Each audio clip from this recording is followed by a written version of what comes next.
You took everything that I had, yeah. Walked away, but you left one thing behind. You're wondering just what that is. Yes, you are.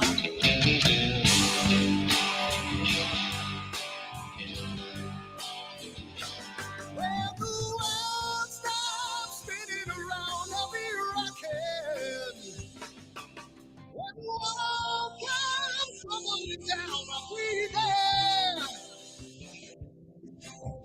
When the world stops spinning around, I'll be rocking.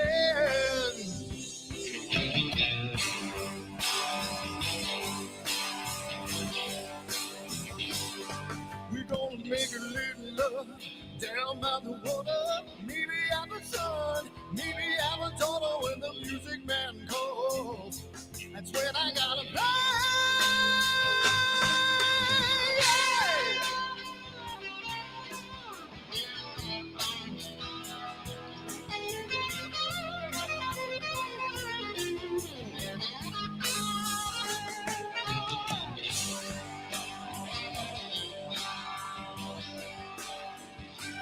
So I burn for the things I never had. I'm burning with hate, with love. Spin around. 'Cause as a boy I had a dream. Carry it with me today. Yes, I do.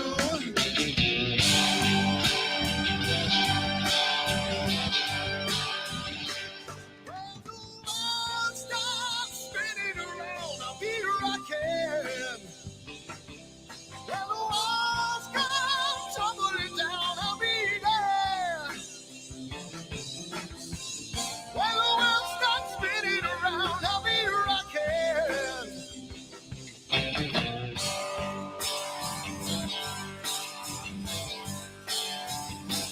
When the world stops spinning around, I'll be rocking. When the world comes tumbling down, I'll be there. Hey, hey, hey, hey. When the world stops spinning around, I'll be rocking.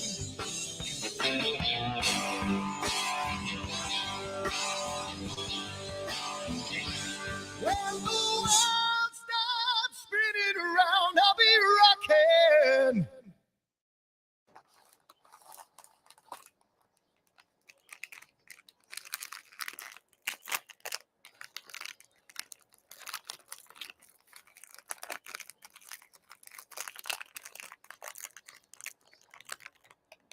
Giottos are so good.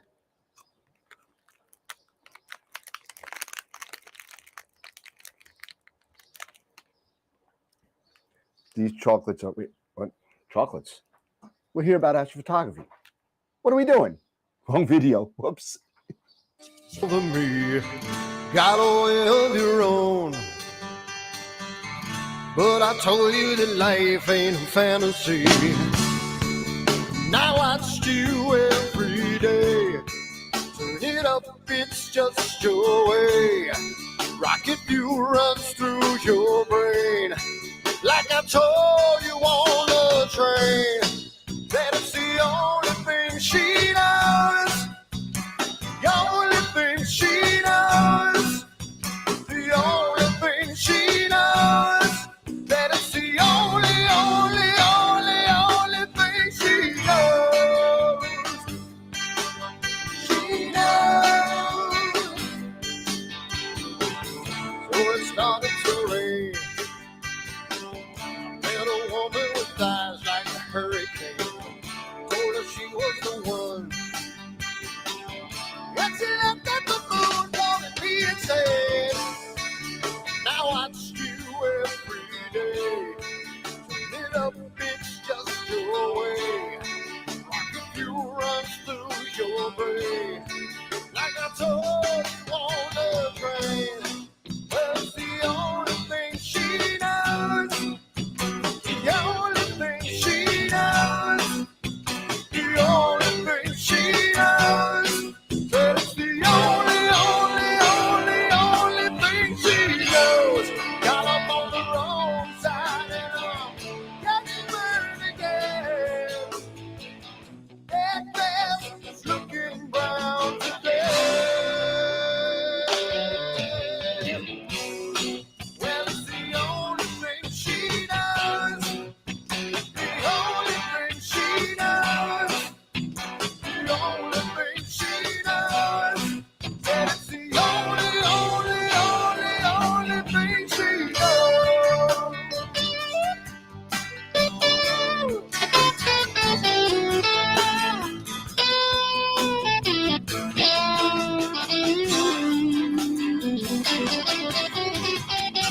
on my telescope now.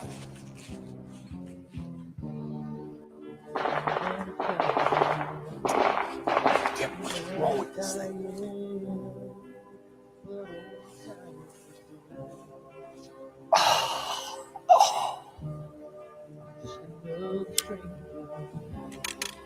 The lost Lone Ranger, can I break this spell?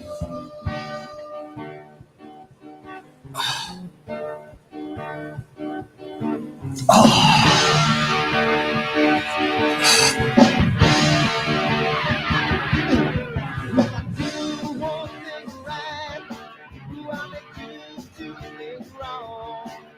If I want that fine line, who I will always take the fall.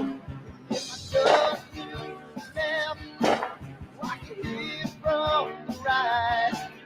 I sleep all day long, and then I'm dreaming through the night.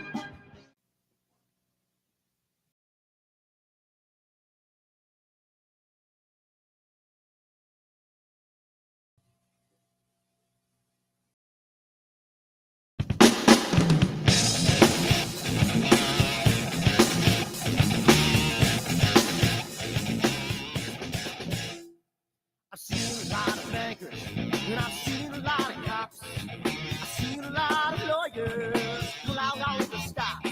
I've seen a lot of children with their parents in their hands. I felt a lot of women refuse to understand. And I don't think I understand why we're making such a fuss. And I don't think I understand what's come of all of us. And I don't think I understand why we take this world for granted.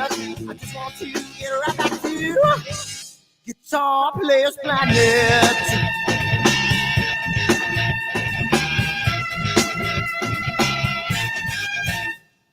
You see it in the papers, you read it every day. The riots and the fires going on in South LA. The muggers and the government, they're all wanting the same thing. They take you for your money, whatever spring. And I don't think I understand why we're making such a fuss. And I don't think I understand what's come of all of us. And I don't think I understand why we take this world for granted. I just want to get right back to Guitar Players Planet.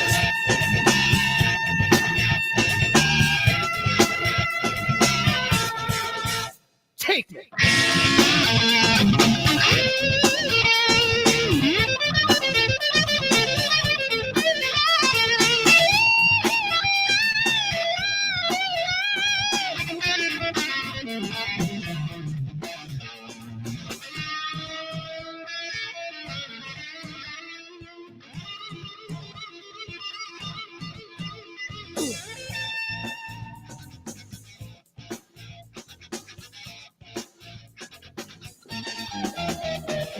I don't think I understand why we're making such a fuss.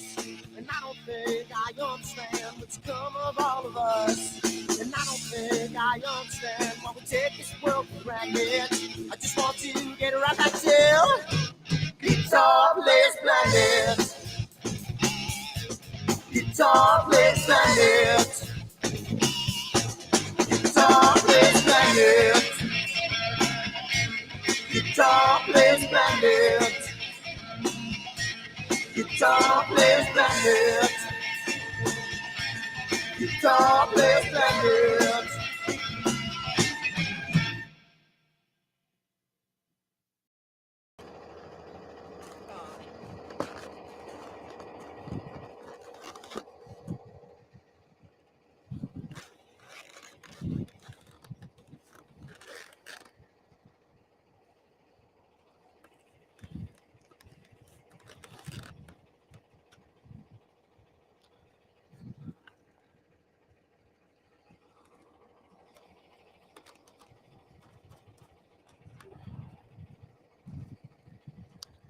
It's gotta mean something.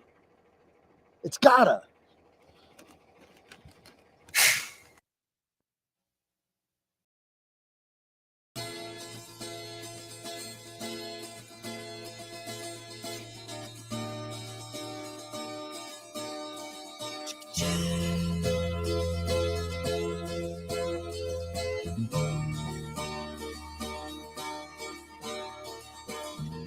Sunny skies, the smell of palm tree air.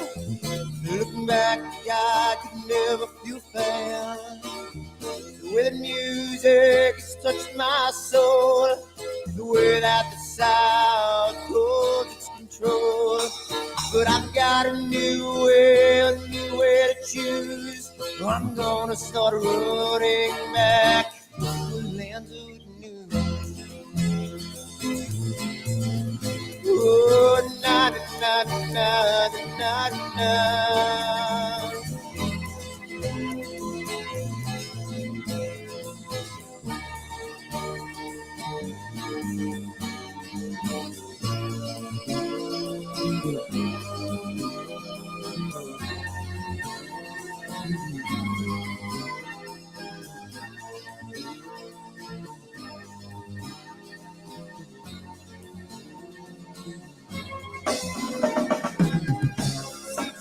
That I have lost my friend. Catch the sunset off the highway again. Then I get lost on a long summer day. I must go back before it's too late.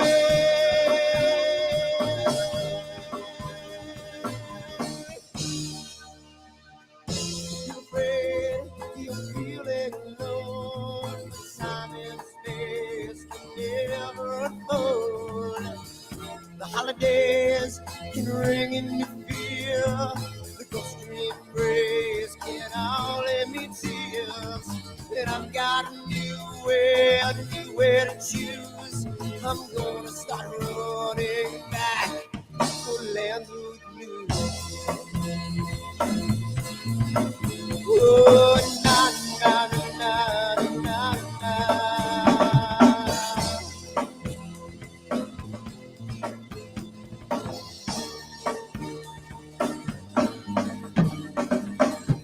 Sitting at the lake, I'm feeling confused, but I had my guitar, so I played this blues. But I'm afraid, what might be true, that I might never be back again.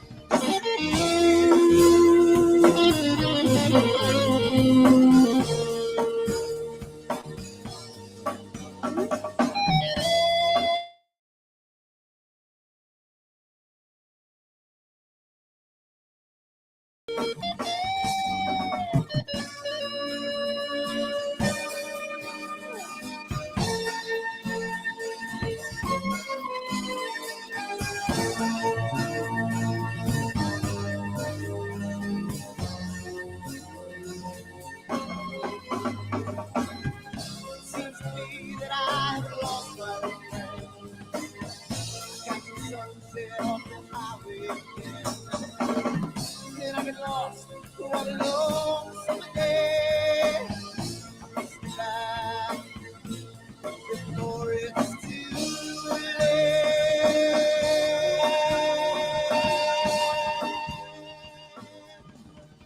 Before it's too late.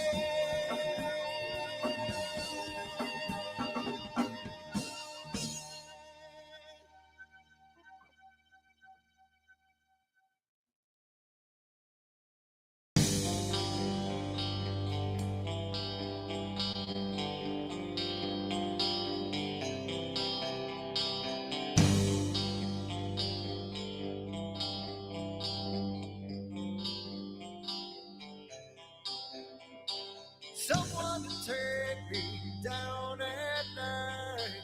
Someone to make my day. New revelation fills my soul. Oh, I can waste away.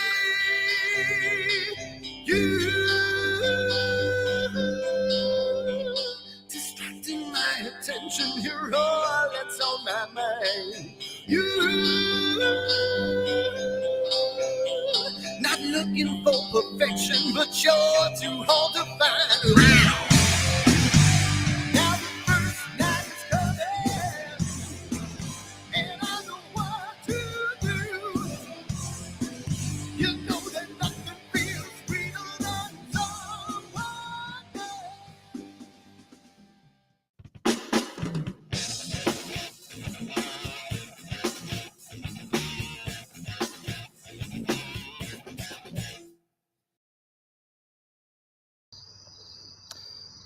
So it's a wonderful night tonight. It's really good. You know, cloudy nights and not cloudy nights, but clear dark sky and was it clear outside.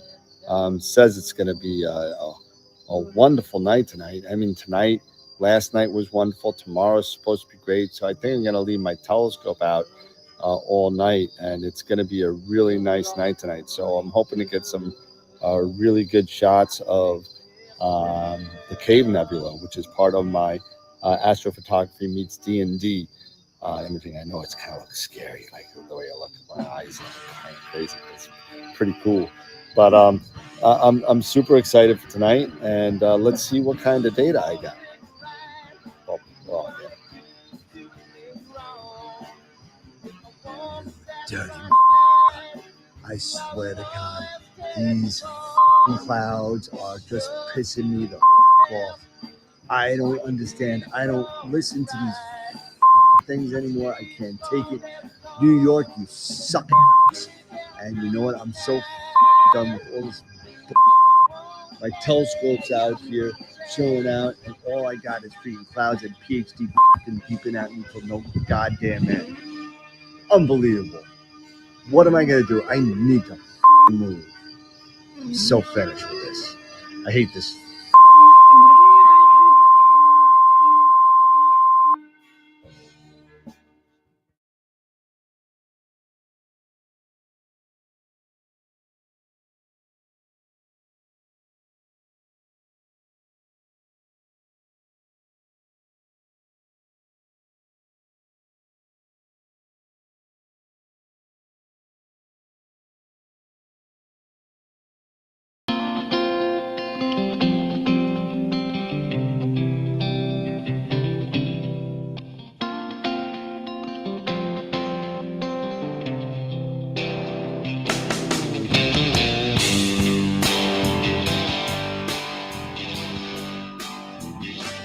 Walked away. What you thought was real. You took everything that I had, yeah. Walked away. But you left one thing behind. You're wondering just what that is. Yes, you are.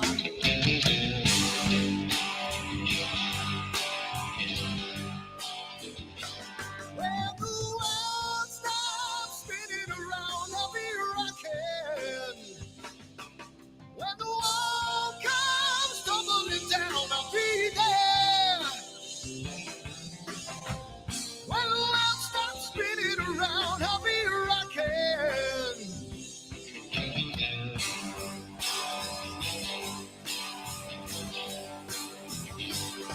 We're gonna make a little love down by the water. Maybe have a son, maybe have a daughter when the music man calls. That's when I gotta play.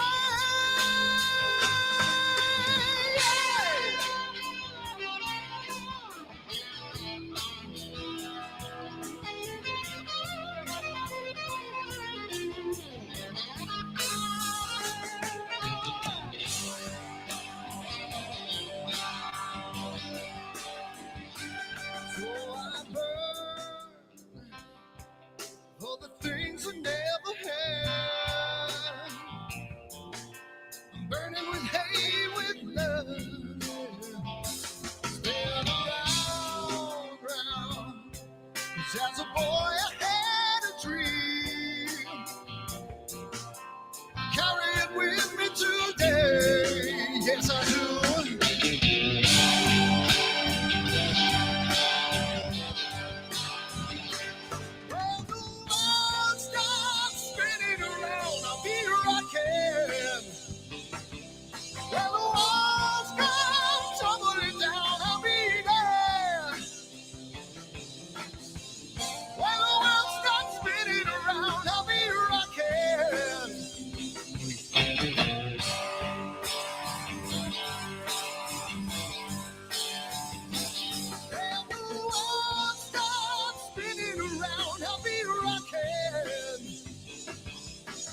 Giottos are so good.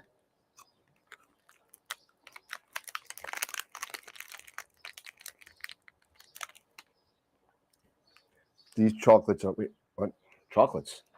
We're here about astrophotography. What are we doing? Wrong video. Whoops. Over me, got a way of your own. But I told you that life ain't a fantasy. Now I watch you every day. Turn it up, it's just your way. Rocket fuel runs through your brain.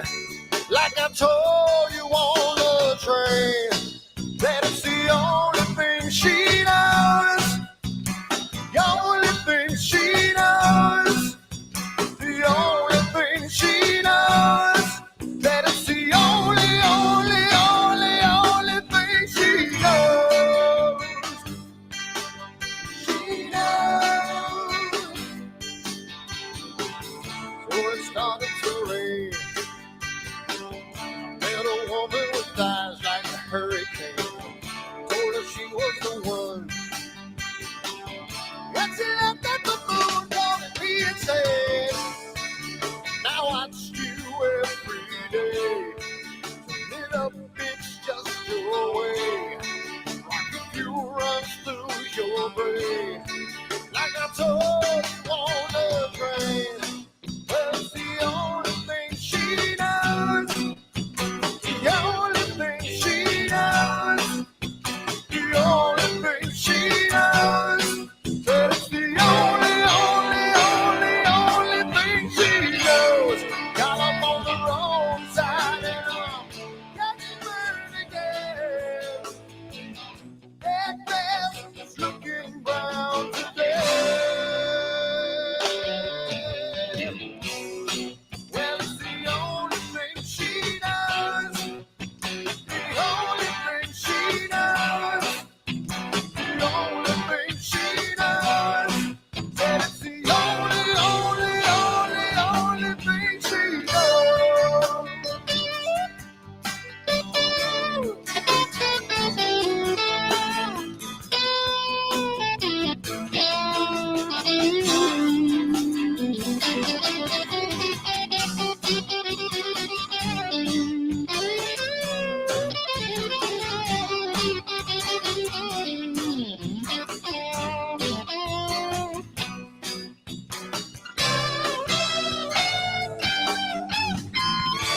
I woke up on the wrong side and I'm getting burned again. That grass looking brown today. Said it's the only thing she knows. The only thing she knows. The only thing she knows. That it's the only thing she knows. The only thing she knows. Only thing she knows. The only thing she knows. That it's the only thing she knows. She knows. She knows. She knows.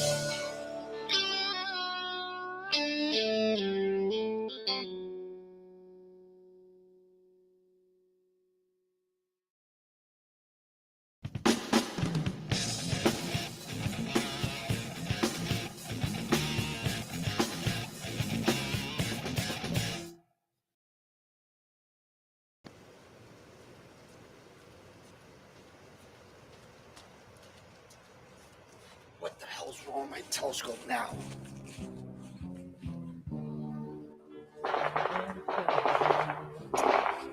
Yeah, what's wrong with this thing?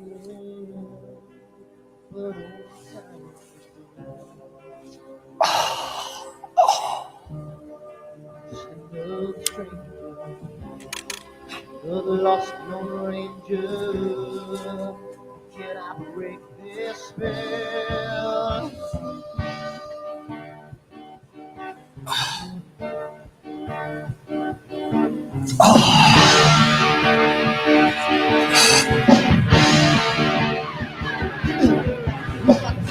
one thing right. Ooh, I may do two things wrong. If I want that fine line, ooh, I'll always take the fall. If I just do left, I can hear from the right. I sleep all day long, and I'm breathing through the night.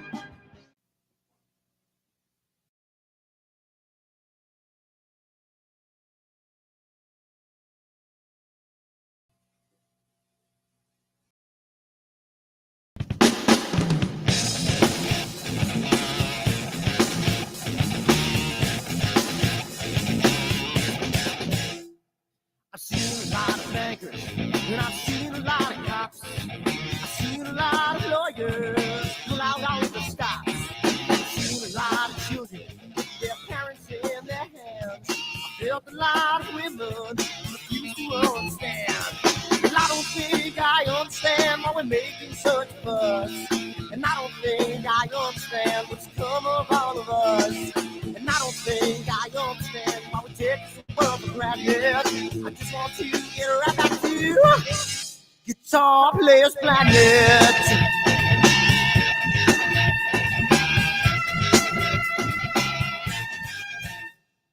You see it in the papers, you read it every day. The riots and the fire going on in South LA. The muggers and the government, they're all wanting the same thing. They take all your money and whatever else bring. And I don't think I understand why we're making such a fuss. And I don't think I understand what's come of all of us. And I don't think I understand why we take this for granted. I just want to get right back to Guitar Players Planet.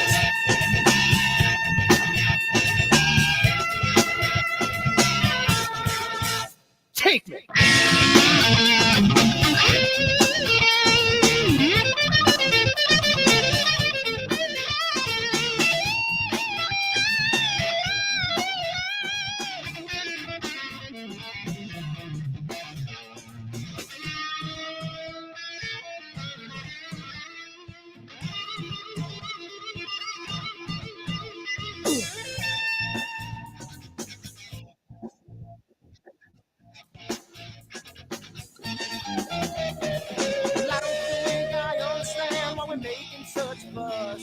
And I don't think I understand what's come of all of us. And I don't think I understand why we take this world for granted. I just want to get right back to Guitar Players Planet. Guitar Players Planet. Guitar Players Planet. Guitar Players Planet. Guitar Players Planet. Guitar Players Planet.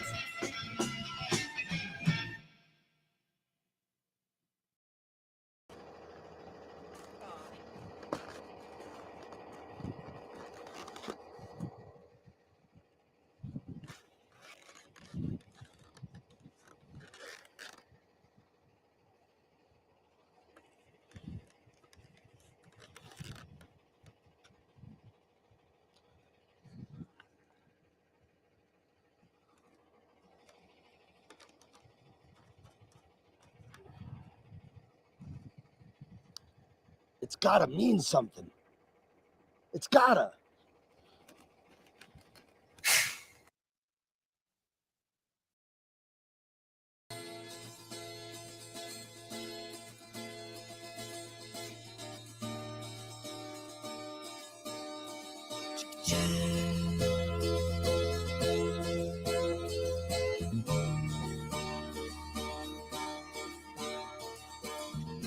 Sunny skies, the smell of palm tree air.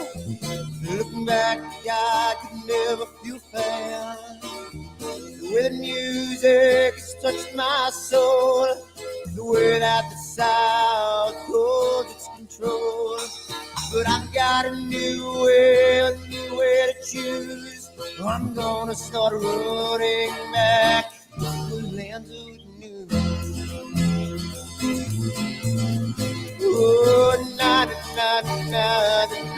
Seems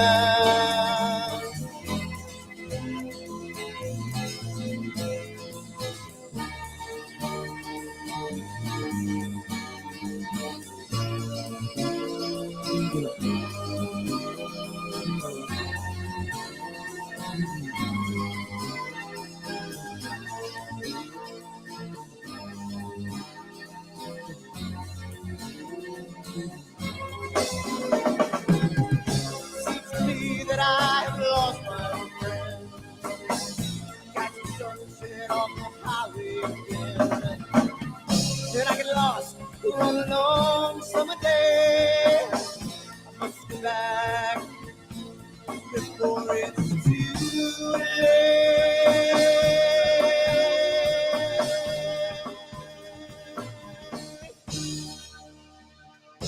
You're afraid, you're feeling alone. Time and space can never unfold. The holidays can ring in your fear. The ghostly embrace can only mean tears. And I've got a new way to choose. I'm gonna start running back for lands of blue. Oh, na na na na na na.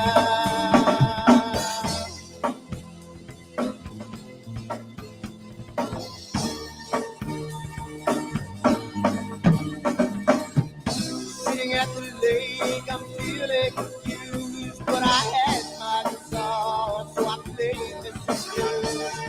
But I'm afraid, the world might be true, that I might never be back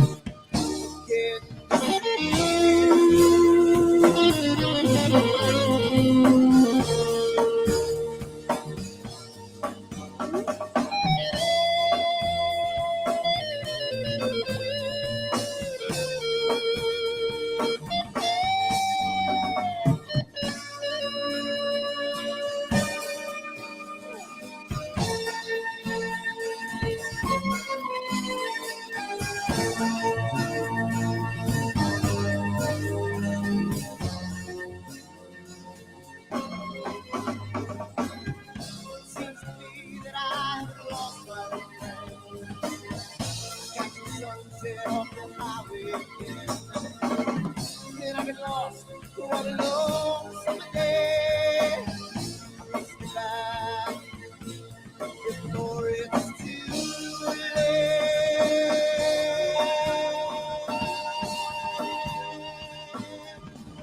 Before it's too late.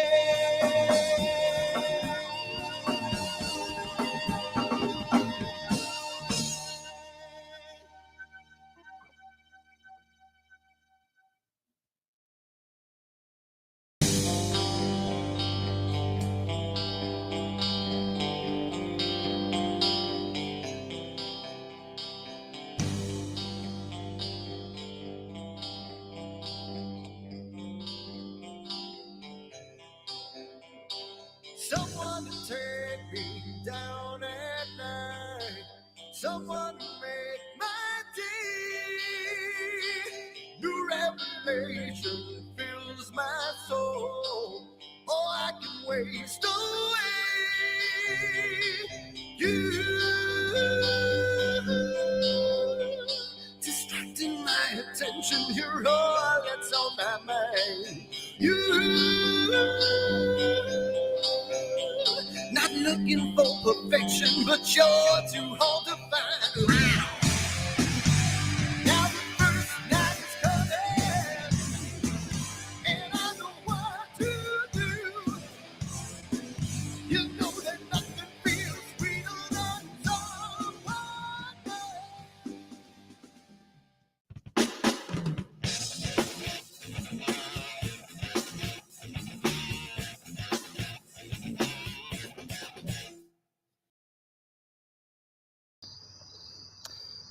So it's a wonderful night tonight. It's really good. You know, cloudy nights and not cloudy nights, but clear dark sky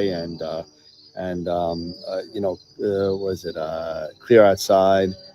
Says it's going to be a wonderful night tonight. I mean, tonight, last night was wonderful. Tomorrow's supposed to be great. So I think I'm going to leave my telescope out all night, and it's going to be a really nice night tonight. So I'm hoping to get some really good shots of the Cave Nebula, which is part of my astrophotography meets D&D imaging. I know it's kind of looks scary, like the way I look at my eyes, kind of crazy. It's pretty cool, but I'm super excited for tonight, and let's see what kind of data I got. Well, yeah. Dirty. I swear to God, these clouds are just pissing me the off. I don't understand. I don't listen to these things anymore. I can't take it. New York, you suck. And you know what? I'm so done with all this. My telescope's out here, chilling out, and all I got is freaking clouds and PhD beeping at me till no goddamn end. Unbelievable. What am I gonna do? I need to move. I'm so finished with this. I hate this.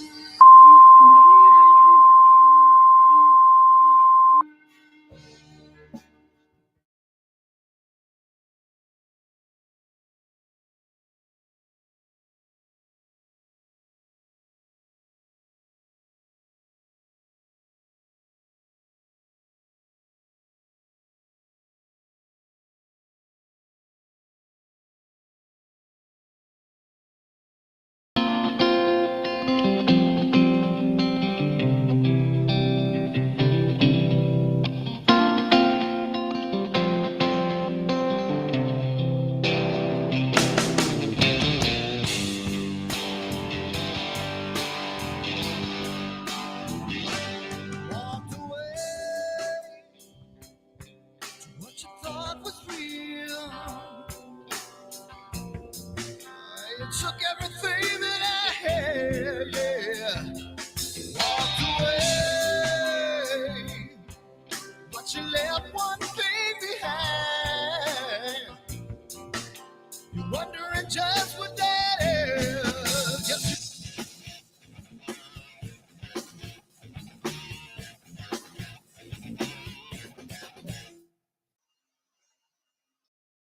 Hello, Oh, hello, yeah. Hello.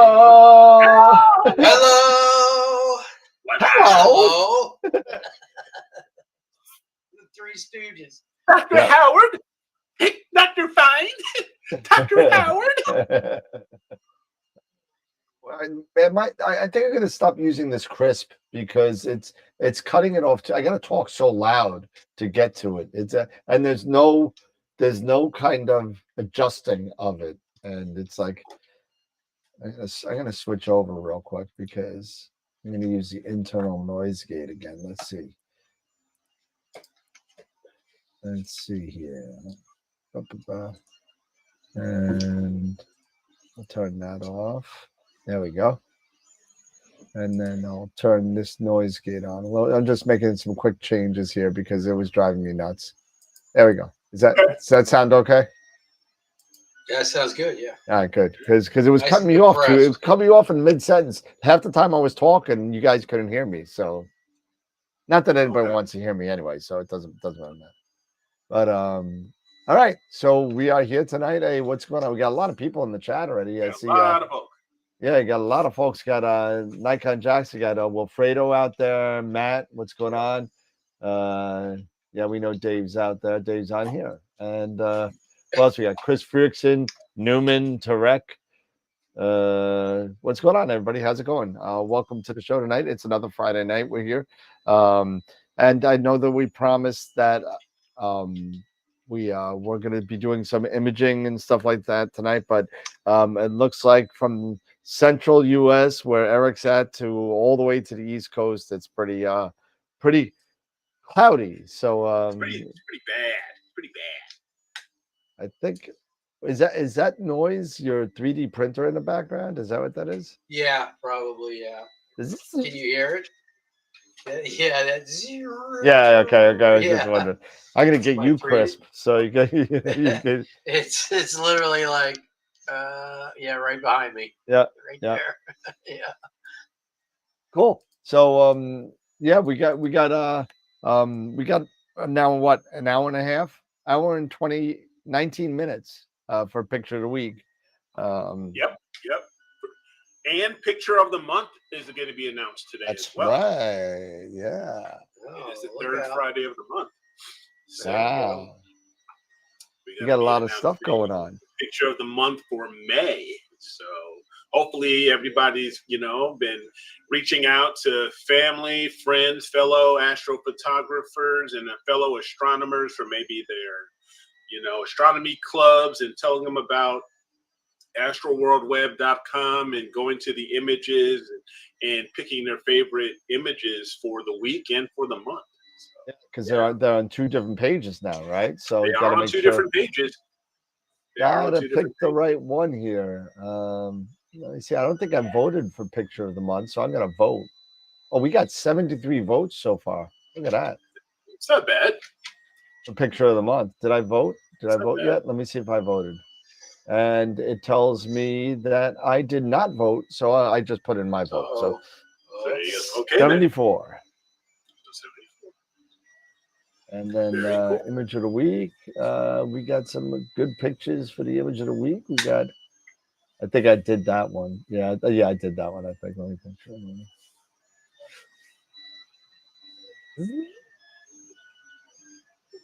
And 69 for the picture of the week. We got 69, dude.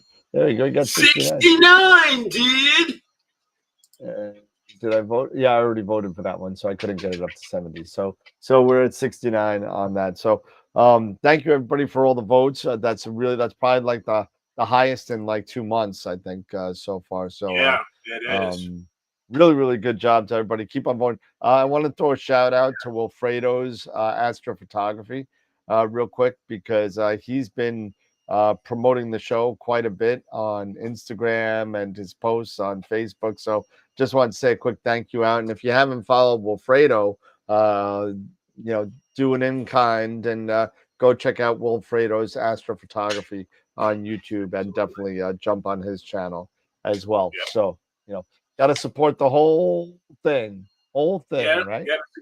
We gotta support our crew. Absolutely. So yeah. Let's see. What do we got tonight? I've been working like a dog. So Finally, the store. You've been busting your hump. Well, yeah, the store that I've been talking about that's been trying to get open this morning. So Okay. I will get back to normal with all the stuff that I normally do with my postings and that kind of stuff, because I've been slacking off on that with the congratulations to the pictures of the week people and all that kind of stuff.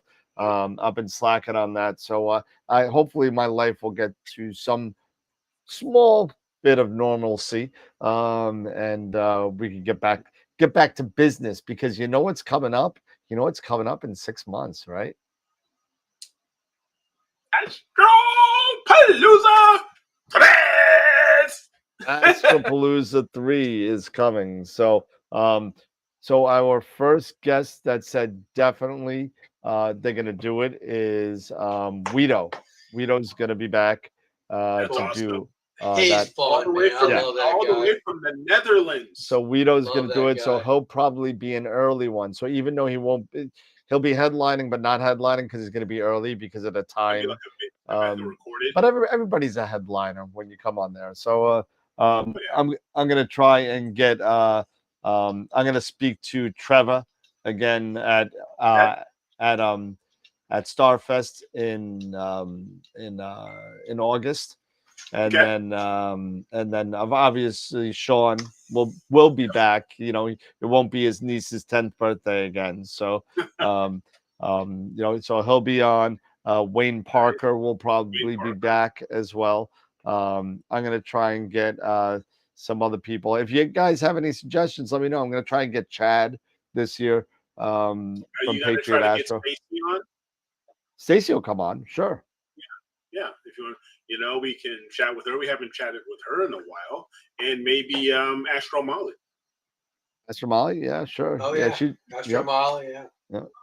She was on the Astropalooza 1. So yep, she was. Yep. So You gotta get Quiv. You gotta get Quiv somehow. I've been trying. He's almost as bad as getting like Brian May. You know, I mean, Exactly. God, it's he's such a he's so aloof, man. But he's such a cool dude, man. I know, can't I know. believe- He seems like such a cool dude. So I'm gonna try. I don't give up. I don't give up with guests. It's just that I'm gonna start messaging him myself and say, you gotta come on. You gotta come on. yeah, you got to come on to Astropalooza 3, man. You missed the first two, dude. Trevor's been on, Dylan's been on, the Master of Pix Insight been on, Sean Nielsen's been on, everyone's been on. Trevor Jones, Dylan O'Donnell. We always talk about your videos. You know, didn't we have Adam Block on the first one?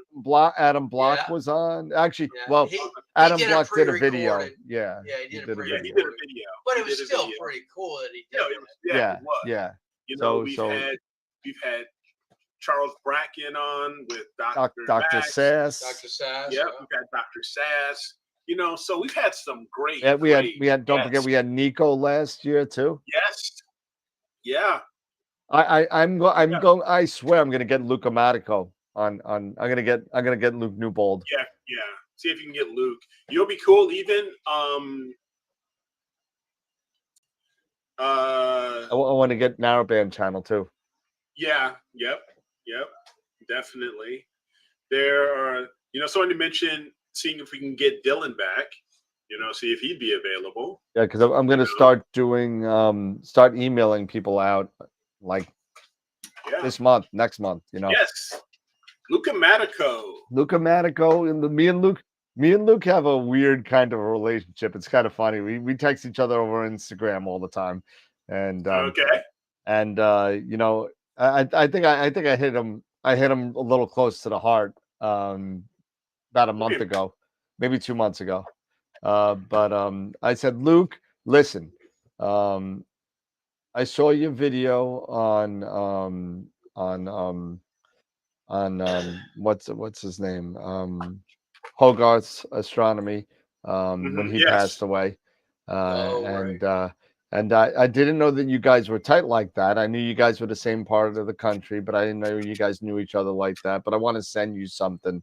I want to send you something. So I mailed him a calendar with the insert of the tribute to him, to Nigel. Yeah, that was really cool. That was really cool. And he actually called me over Instagram. He's like, "You didn't have to do that, man. That was so cool of you. Thank you so much." And it means a lot that people, that people care when things like this happen. So, and we do care.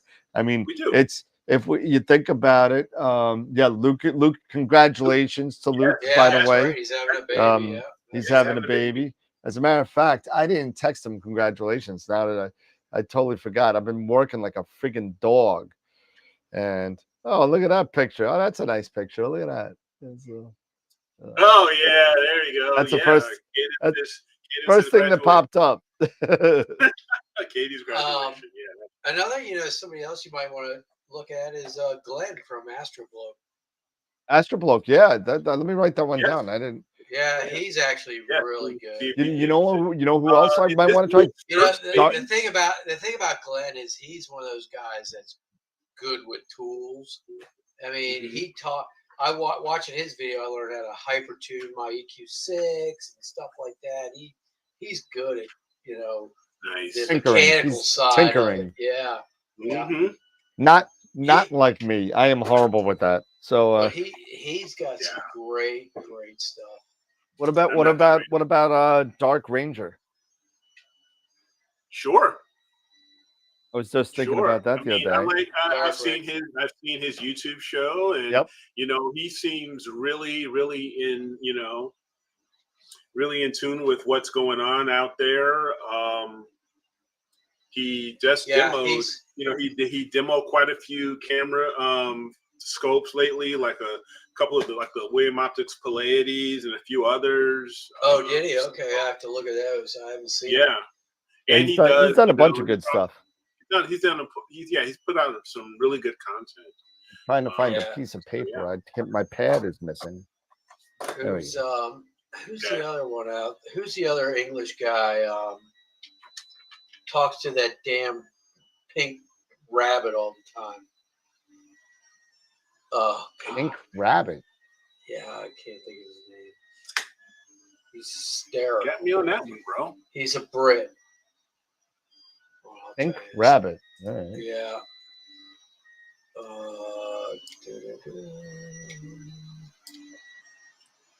Got me on that. So, don't know. So, what we're going to be talking about, we're going to be talking a little bit about monochrome imaging. This is a topic, that Wilfredo threw out here.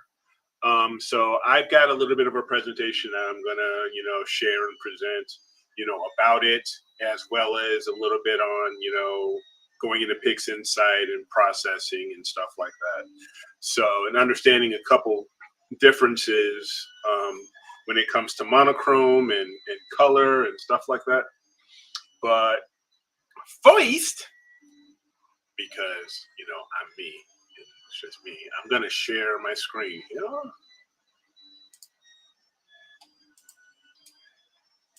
That noise is horrible, man. Yeah, I know. Right? Trust me, I know. So here is the latest image using the Edge 8 in the 533 combo. And this is why I love this scope and this camera combo together. It makes it so awesome. Now what scope is that again? Astro Biscuit, that's the guy. That's the guy with the bunny?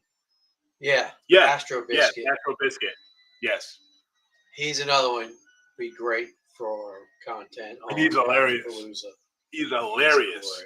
Thanks, Tom. Appreciate it. So here we have the Iris Nebula. Which scope is that again? This is with my Edge 8. That looks great. I saw that today on Facebook. Man, that is such a great image.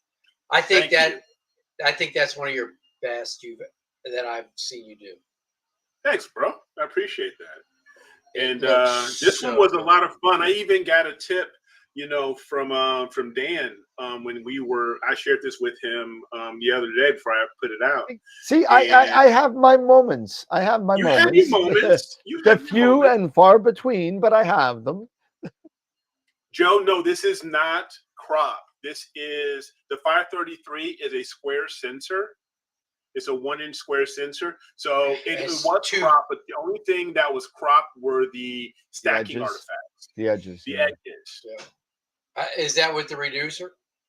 This is with the 0.7 reducer. Yes. Okay, so that scope will zoom right up on that thing. Oh yeah, that and that's why I love this combination, because you can, even if I was at f10, you can get right into the nebulas. No matter what it is, no matter what target you're going after, but having that small sensor and a long focal length telescope, you can really, your field of view is going to get really narrow, and it's going to get really deep into your target. You're really pushing me into getting that 8 edge. You're really pushing me. It looks really good. It's a great. How long were your exposures on that? Well, these were 3-minute exposures. Really, okay. Really that long? These were 3-minute exposures. And I used Star Tools to give me an idea of the signal to noise ratio of each filter. And I was close. I was about 45. I was about 45 decibels. So really? You were that high, really huh? Good. Down yeah, it got that high. It got that high. And this is one of the points I talked about in the presentation, going that. But even here, I added in some information, and I'll zoom this in just a little bit so it can be seen a little bit. So this was the first, so usually on my website, and my images, I will start putting in information about the target and stuff like that. But this was my first one that I actually started put in my workflow Okay, cool. from Pix Insight. And so it goes through, what processes I used, and even in certain areas, how much I used of a particular, like say, blur exterminator, or for contrast, a local histogram equalization, things like that. So it has a few things in here that, are shared. And one thing I'm going to start doing is, of course, it has the information here as far as the exposures, the scope, all of that stuff. And it has the acquisition information, how long, this was just a total of 10 hours of data that I collected. That's plenty. And at 45 some decibels, with your signal to noise for 10 hours, that's pretty good. That's awesome. And then I started adding in the Finder chart, which is, you can find this in Pix Insight if you've never seen it or used it, and it will give you a sky chart of the area and the target that you have imaged or you are imaging. So you can even incorporate that in here. So you can add. So I added that and incorporated that here into the website. So it looks amazing, dude. Thank you. I think one of your best I've seen. Thanks, man. Appreciate it. And this really is straight LRGB. What filters were those? I use my LRGB filters. These were Antlia, the Antlia Edge 4.5s. 4.5. No, I'm sorry. The Edge, the 4.5s are narrowband, but yeah, we're just a straight Edge Pro. But Antlia LRGB. I'm sorry, the V Pro. The V Pro. The Antlia V Pro LRGB. Awesome. So check out, you please feel free. I really like, I'm trying to encourage people to check out my website, astrowitheric.com. And it's still a work in progress. I've got a few blog posts out there, my calendar and stuff like that. But yeah, just let me know what you guys were thinking, and I will try to do that. Nice, Tom. When are you gonna grow your hair long and gray and you could be like Ron Breacher with a nice tan? There you go. Yeah. So they'll stop sharing here. Stop sharing that. That looks great, man. I love that picture. Job, when you put it on, I saw it on Facebook and I was like, oh my God. Yeah. So no, that was cool. So now I'm going back and forth between, do I want the Quattro or do I want the Reach of the Edge? I don't know. Do you want the speed? You want star spikes or you don't want star spikes? I'm that's not the make or break. Yes, feel free to ask a beginner question here. Yes, today is absolutely, newbie. Mr. B. Every Friday you is can ask newbie anything. night. But yes, absolutely, you can ask. We ask whatever question you want to ask. You want both, Matt? I take plenty of donations for this stuff to help me with my hobby. So feel free to make a donation to just PayPal me. Don't do it through here. Just you can just lend me money. That's fine. I'll give you my personal friends and family PayPal account. There you go. There you go. Exactly. I don't want to have to drive all the way up there to use an 8-inch edge. But this goes now. I gotta get the edge, right? Where's Matt at? Matt, where are you at? He's 3 hours away upstate. He's not far. Oh, that's not very far. No, he's not far. Geez. But to use an Edge 8, it's far. It's too far. But so now I need, if that's the case, I need the Edge. I'll probably need the reducer, right? Yeah. Well, you don't have to, but it's nice. Thank you, Chris. Thanks, Chris. Appreciate it. But I mean, I probably don't want to go one-shot color from New York. I mean, I probably want to go mono somewhere. Yeah. Yeah. Oh, yeah. And speaking of mono and one shot color and all that stuff, we thanks to Wilfredo for giving us a topic to discuss when it comes to Go for the imaging.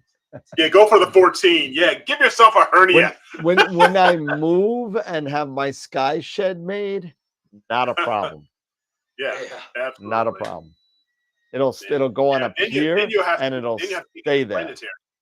Then you'll have to really get into planetary. Oh, Your no sweat. EQA.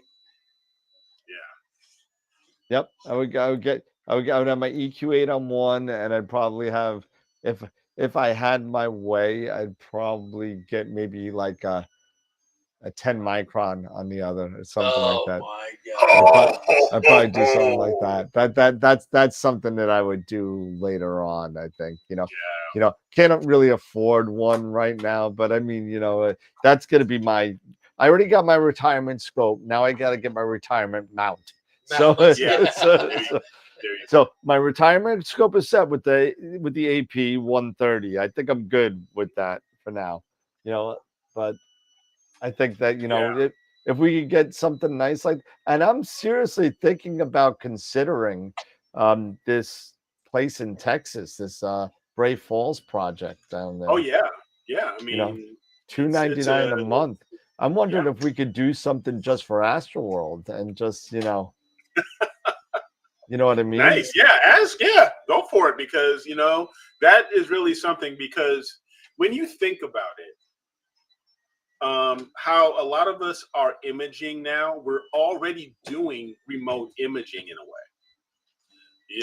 because we're utilizing Nina and our computers, our mini computers, or our ASI airs, and we're doing all these things away from the telescope itself. I mean, we're doing these things in the comfort of our own home. We're not freezing outside. So I think it would be cool to get a remote observatory. We're not really doing remote. We're just remote into our ASI air. There's not you're not remote imaging when you're doing it from your backyard. I'm sorry. That's not remote imaging. That you know what? No, the technology and everything, you are kind of doing remote imaging. The only difference is, yes, it is out in your backyard, but everything you are doing is basically going to be the same thing you do for remote imaging. The only difference is, it is, but if anything goes wrong, you're not there to fix it. You can't go to the backyard. You can't.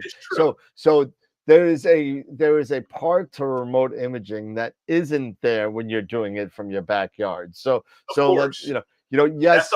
That's why they call it remote imaging.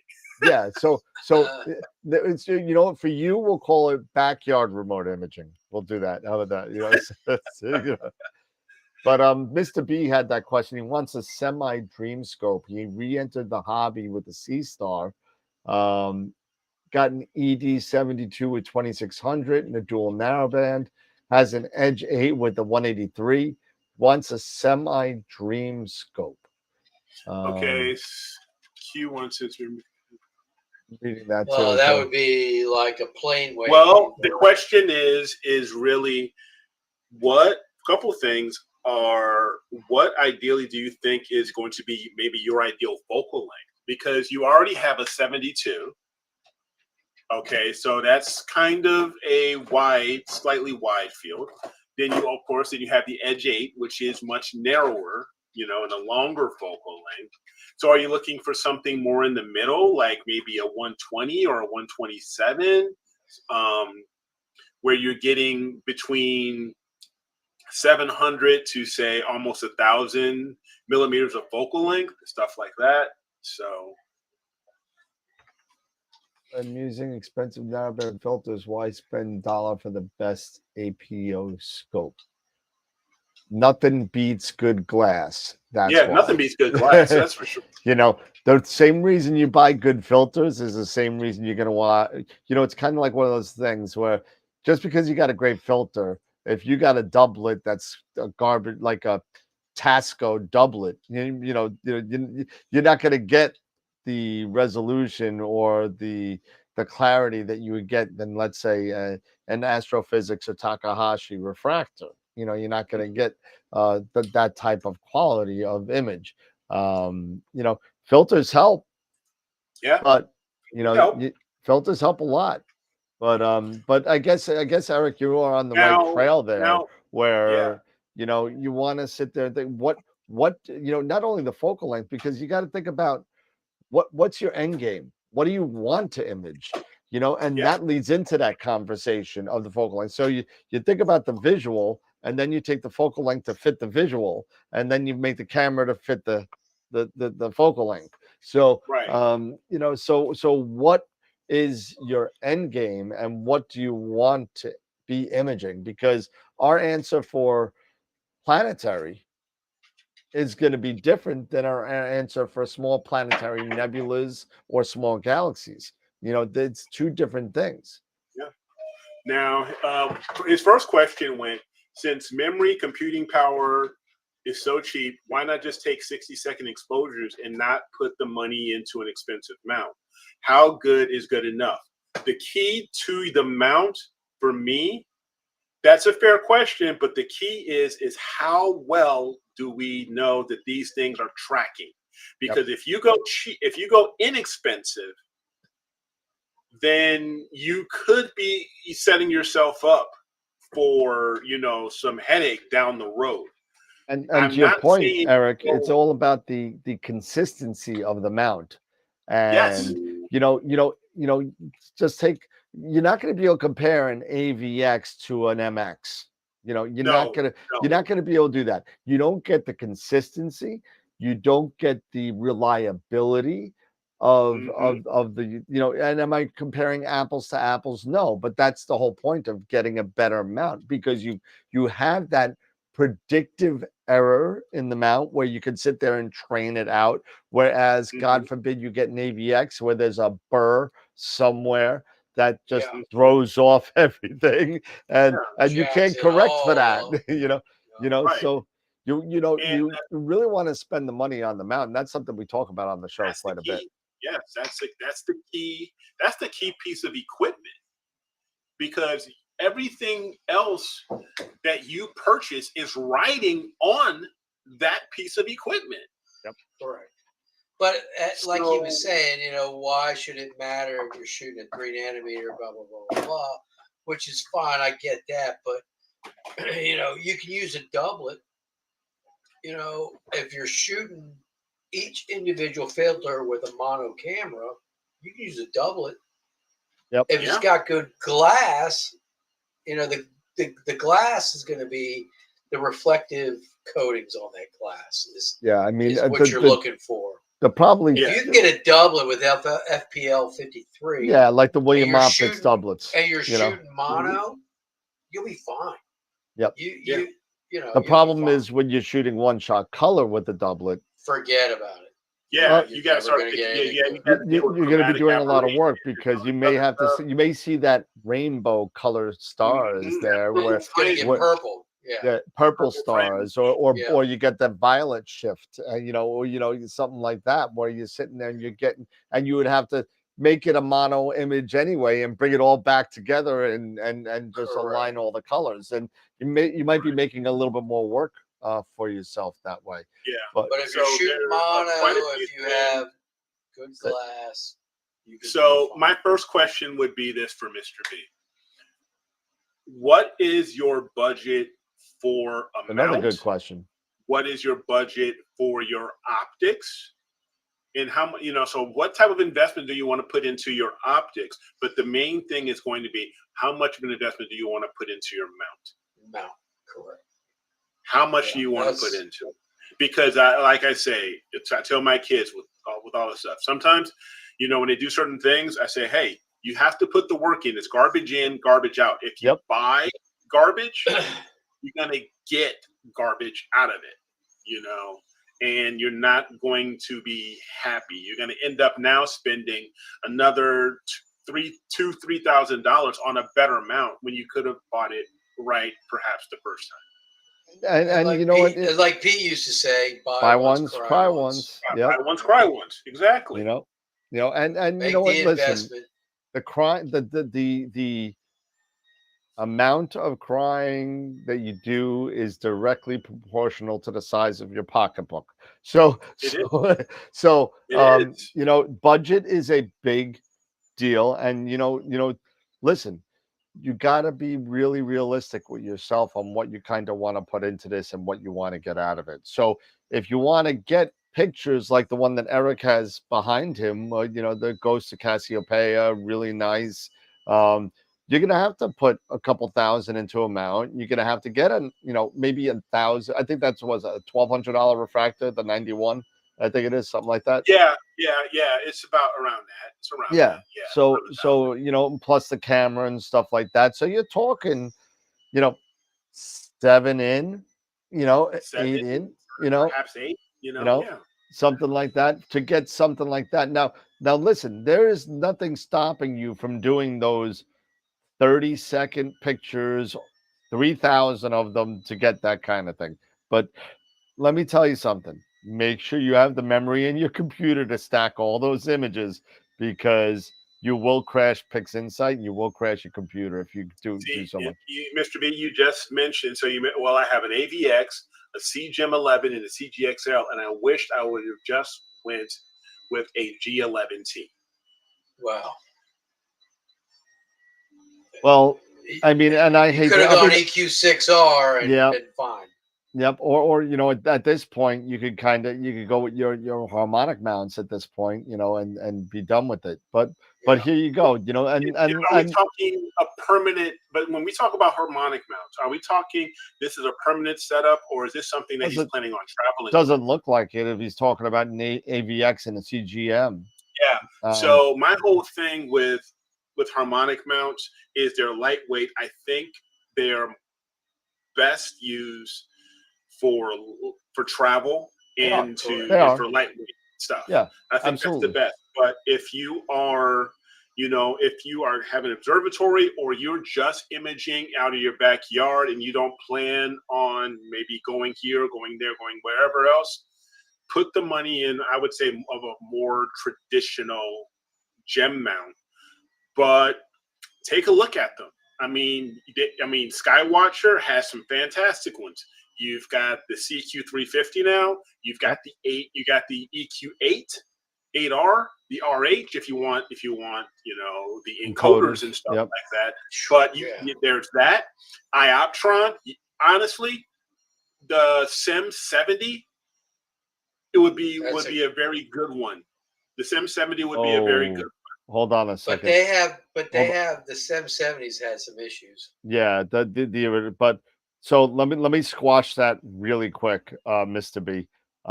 Harmonic mounts are fine for astrophotography, and here is the crux of the argument of harmonic mounts and their possible, I don't know, it's like fake news issue for periodic error. And that's the big thing. The harmonic mounts do have a high rate of periodic error due to the design of the mount. So you know, it's going to have that. However, I will tell you this. I live in New York where my seeing is probably 2 to 4 arc minutes. It's pretty horrible. And I consistently guide with my Pegasus Nix 101 in New York at normally 0.5, 0.4 to 0.7, let's say. You know, constantly. You're still under an arc second. I'm under an arc minute. Yeah, under an arc second. Yeah, under an arc second. Yes. But the thing about the harmonic mounts and that periodic error, it's predictable, perfectly. It's predictable. Totally predictable. To where PhD2, when you run the PPEC algorithm, it will learn it and it will know it and it will guide that out. Guide it out. Any problem. No problem at all. So the periodic error is not an issue with the harmonic. That's why everybody's coming out with them. That's why you got ZWO, Pegasus, Ioptron, now Skywatcher. I mean, so you got all these people, and the reason why, because they're portable and they're wonderful. I mean, Yes, they are Easy to portable. move. I can Now, he take was my mentioning he was Pegasus on my getting, like, an shoulder, Astro and I can throw it on my shoulder, and Van. literally, and I could hold a 40-pound payload on that. Yeah. It's Yeah. really super awesome. So I mean, I would tell you, So if you could get a decent mount, get a I decent. I would get a harmonic mount just because of the portability. But like Eric said, if you are setting up every night, or you're well, you want to be mobile. Yeah. These And you don't have harmonic to. mounts You don't have to on worry about balance. nope. Everything Yes, doesn't have yes. to be If perfectly you are balanced. using it, because he mentioned he was going to be getting he's going to be using an Astro Van. He's going to buy something to turn it into an Astro Van. Well, then in that case, yes, grab a harmonic. Look at a harmonic. But if you were going to just keep this in your backyard in an observatory, something like that, then I would look for your traditional gem mounts and get a good one. Agreed. But if you're going to be traveling, harmonic's the way to go now. No question about it. I agree. I mean, but like I have my pier in the backyard. Perfect example. And you got your tri-pier and your observatory. Yep, I've got my pier in my observatory. You got your Ioptron, I believe, in your observatory. I got my EQ8R. You want to know why it's staying out there? Because it's a beast. It's a beast. I'm not bringing that thing to Cherry Springs ever. It's never going to see Cherry. The only way that it's going to be seeing under a Bortle 6 sky is if I move there. So that's I've it. got my EQ6 and it stays out there. If anything, I bring the scope off it and I cover the mount. Yep. It mount never moves. It's too damn heavy to lug around. And that's the 6, right? Yeah, and it's That's still. the 6. I mean, the 8's all put like together double with the the weight. tripod, it's 75 pounds. Yeah, well, I don't even think I didn't even buy the tripod with the 8. I just bought the mount head, and because you got a pier, but I don't have a pier. I mean, you're talking the EQ8, the counterweights that come with that thing. They are 222s, 220-pound weights, and the head of the EQ8R is what, 60? 63, 65, something like that. It's like 60 some odd pounds. It's got two handles on it. It's like this. Yeah. My EQ6 has one handle, and thank God it has that. Oh, and I busted my knee a couple times with that EQ6R, holding it by the handle. You can't hold it down by your leg. You got to handle and then another handle and base. Underneath. Yeah, like this. So, Mr. B, if you're planning on building an Astro camper van and you're going to be traveling cross country, wanting to get great shots, going to dark sky sites and things like that, you definitely want to consider getting a harmonic mount. Yeah. Now, if you are traveling like this, I would think hard about getting a refractor. I agree. And get one like a Petsville design. Yeah. Now he already has a refractor, but it's a 72. It's a 72 millimeter, which, in my opinion, that's a great size, especially if you're traveling with a harmonic mount. But if you want to go a little deeper as far as focal length, I would consider the 120, 127, like maybe Explorer Scientific, like the carbon fiber Explorer Scientific. It's a great scope. It's a very, very good scope. Focuser's not that great, but yeah. But you can there are certain things you can do with the focuser. I mean, you can end up getting maybe like get a night crawler. Or get a night crawler. You could do the Explore Scientific fix. You got to turn it upside down. And you know what? I had to do that when Tyler loaned me his 152. You had to turn the whole thing upside down so the turn the knobs whole are on the thing top. Yes, I did have to do that. So, but yeah, I mean, you know, I I just might got a even night go. crawler, and I don't have to worry about anything. Yeah, but not everybody Nightcrawler can spend or a $2,600 on a so focuser. But It was more than that. well, it depends on which one you got. If you got the 25 to 30, there's a I couple got the different. 30. Okay, so yeah, so you're at 3,200. So Yeah. so, but you know, I might even go even, you know, we're talking about the 127s. I mean, if you want something that's a little bit more together, you might want to get something like I was saying, like some sort of Petzval design with the some flattener sort of inside. festival. You know, I mean, I love, you know, even the FRA 600. That's a 600 millimeter. Yeah. Now the downside with certain ones like the William Optics Pallades 111. Yep. Is that, you know, with that amount of glass, it has a much shorter focal length than you would think. Yep.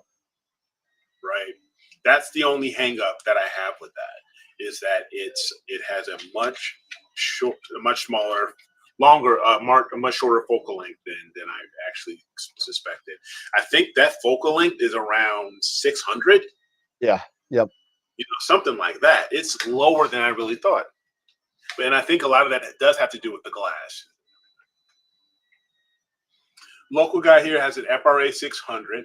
FRA 600s they have been iffy. The 400's been good, but I've heard the FRA 600, it's been, depending on the one you get, it's been hit or miss. I mean, correct me if I'm wrong, guys. The 500 was the one that had a lot of issues.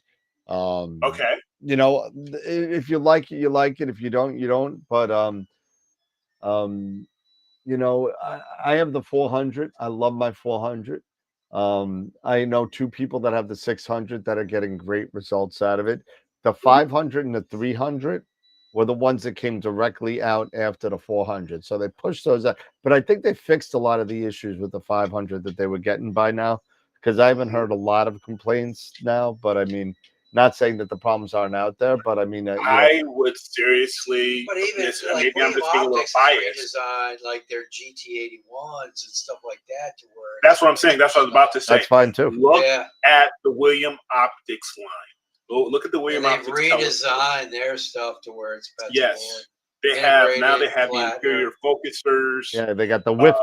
The Whift. Yeah, the Whift. But they are some fantastic and fairly reasonably priced telescopes. I mean, I love my William Optics stuff, and you guys know I've talked about it. I don't know how many times. I wish I would have never given up, you know, the others. You know, I sold them all. I do too. I love my GT81 is a great scope. Don't forget the Ascar PHQ line either that I just got in. So. Oh yeah, yeah, PHQs are nice. I'll tell you, if I could find the guy I sold my 120, my Zenith Star 126 doublet, I would buy it back from him. you do that all the time, man. You sell I stuff. I know. You always get seller's remorse. You're like, I do get seller's remorse. I'll never use this again. I'll never use it. Then a year down. You're down the road. You're like, oh, I wish man, I had it. Wish I had that scope, man. I want to do solar now. Oh man, I wish I had that scope. I want to do this. I want to do that. It's just like, I swear, you know, I just kicked myself in the ass, like, God dang it, Eric, you idiot. I'm telling you. But yeah, but I hope we were able to answer some of your questions here, Mr. B. That would be, you know, these are my recommendations. These are Dan's. Definitely talk to Dan, you know, and check out, you know, AstroWorld Telescope.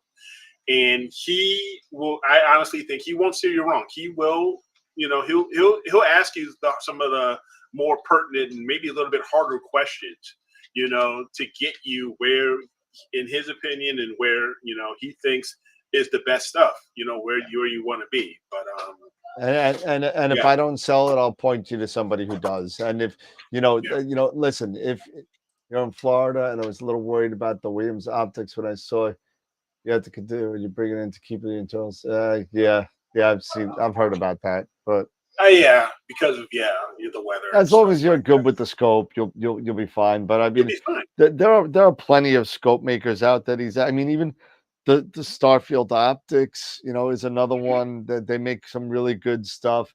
Again, Sharp Star Ascar make really good stuff. Like you said, Explore Scientific as well. Yeah. Mhm. I think I've Anything had. carbon fiber, you're going to be, down in Florida. I mean, that's Yep. probably Yeah, I ideal. mean, it can You can get cool something off carbon quick, fiber. a lot easier. It'll cool a lot easier. They don't Faster rather. It's light. flex. Yeah, they're Yep. not going to be. They're not going to be subject to temperature and moisture. Yep. Like, That's Exactly. the big one down there because yeah, the dew down there is like you could like That's the big slick the sweat off the scope at the end of the night, Mhm. so but Yeah. yeah, Mr. B, feel free to call me. I'll throw my phone number in the chat for call me tomorrow because my phone is being worked on, but 516-273-3771. That's my phone number. It's on my website as well. So feel free if you want to give me a call tomorrow sometime. And I'm fine with that. So just give me a ring. Okay, cool. So now let me share my screen here, and we can do this here.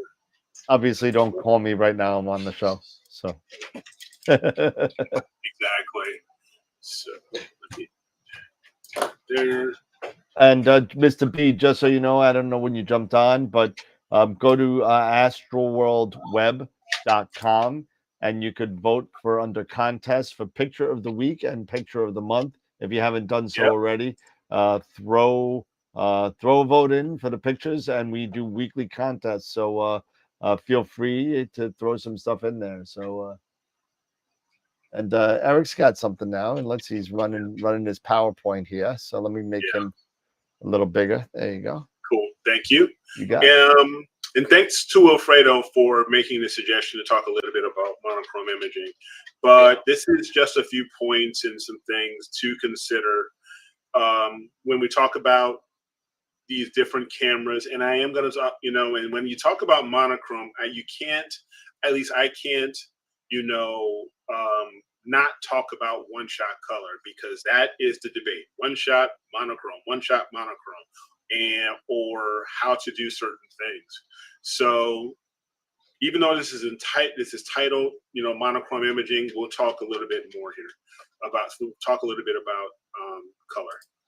So we're going to talk a little bit about the bare matrix, and that's when it comes to color cameras. We'll talk about some pros and cons of color, as well as pros and cons of monochrome. First off, let's talk about the bare matrix. And these are condensed explanations and stuff like that. Hold on a second. Let me turn off your green screen because all your green pixels are brown. Okay. Yeah, I see that now. They're all brown. Oh yeah. I see that. I was wondering why that was like that. I'm going to turn this. Let's do that. You keep going. I'll fix it on the fly. So give me a second. Oh, that's funny. Okay. Yeah, but because I remember the last time. Yeah, so did I. I said, something's not right. I said, oh yeah. Oh yeah. So. And they have stars in. There you go. Yeah, stars in. Okay, there we go. So the bare matrix, and the bare matrix was, I believe, developed by a gentleman by the last name of Bear, who worked. Bear, yeah. That was but just a brief, synopsis or explanation of what the bare matrix is. It's actually a mosaic filter. It's a filter that is a mosaic of what they call the color filter array, okay, or CFA, and it's used to arrange RGB, tiny little RGB color filters on a square grid, and that grid is placed above the camera sensor. Now, the arrangement of the colors, how they're arranged, will kind of vary based off of the sensor manufacturer. But regardless of the arrangement, the pattern is it's going to be half green, one quarter blue, and one quarter red. And each of these filters, they cover 1 pixel, if I'm not mistaken, of the sensor. Okay, so and RGB is a common one, especially if you have a ZWO color camera. And here you can talk a little bit about the way how light is divided by, is split up by the Bayer matrix. So if we have this incoming light, we have red, green, and blue. As you can see here, a very small number, or a quarter of the number of your sensor. This is your sensor. A quarter of them will be have the red filter. Half will be green, and finally, the other quarter will be blue, and that'll be kind of the resulting pattern. And what you need to do is to get. But real quick, that's why. Why is that? Why is that what? Why do they use more green than blue and red? That is a good question. Why do they use more green than they do? I can tell you, because the human eye is more sensitive to green than it is to blue and red. Okay, that's good to know. Because we see green we're more sensitive to color green than we are blue and red. And that's why they do it that way. Right on. Then let me play devil's advocate. RGB when one-shot color equals RGGB. It doesn't always equal RGGB. Like I said, Tarek, it depends on the sensor manufacturer. Because here you can see this is a different layout. And here's a different layout, and here's a different layout. The only thing that is in common between all of these is that you have two greens, one red, half and a quarter. Yeah. Yes, that's it. So yeah, it really depends on the camera manufacturer or the sensor manufacturer. So I'm gonna play devil's advocate for a second. Let's hear it. Yeah. So because green is 50% of the chip it's not the chip, it's 50% of the sensor, the pixel, right? Yeah. Should I take half the time on the green than the red and the blue? Oh, when you're doing mono? When I'm doing mono. That's a good question. I don't have the answer for that, but I'm just saying. Yeah. We can talk a little bit about that as well as we go. Thank you, Alan Mitchell. Yeah. The answer is no. The answer is no. All right. Because you know what you end up doing if you're doing it, you're probably going to be doing some sort of linear fit and making all the colors equal at the end. Mm-hmm. So now, when you want to debayer, a color image, you have to understand what that all means. So when you are imaging with a one-shot color, the color is actually coming in when it hits the sensor. It's actually coming in as a monochrome image. It's all basically black, white, and levels of gray. Even though you're using you're using a color camera. Now, and based off of the computer, your computer and your processing software, it doesn't know what arrangement the pixels are. Correct. So what you have to do is you have to tell your software, be it PixInsight or AstroPixel Processor or Deep Sky Stacker, what your color filter array arrangement is. So that way it puts it in the proper sequence. So because you don't want to end up getting a color image that looks really, really funky, that's all over the place, because you entered in the wrong CFA information. So when you're imaging, and creating an RGB image from a FITS or a video file, you need to tell the computer which of those black, white, and grays have the blue, red, or blue filters, and then they can form a meaningful RGB color image. And the usual RGB red, green, and blue color channels. So this is care of Altair Astro. So I didn't write this out. This was care of them. So, which is some really good information. This is also why you can see the why, you know, we don't use a U in color. So now when you have that one-shot color, if you take a look, there is that color filter, right? And you can see, you know, the highlights of the red, the blues, and the greens, to just share that. So when you have that with your one-shot color cameras, there are some pros and cons to one-shot color. One, of course, the pros, of course, is less expensive. Because the reason why it's less expensive is because most camera manufacturers, when these sensors, when these cameras are created, they're buying them from, say, Sony or others, or they're getting a bunch of different sensors. And for the most part, these sensors are actually going to be going into like microscopes, or, you know, or other types of photographic equipment, other types of cameras. And those are usually, they usually need to have those as color to see the images. So since like ZWO or, you know, Player One and QHY, when they see that, when they want to buy or build a new camera, it's less expensive for them to buy those color sensors because those are more abundant, right?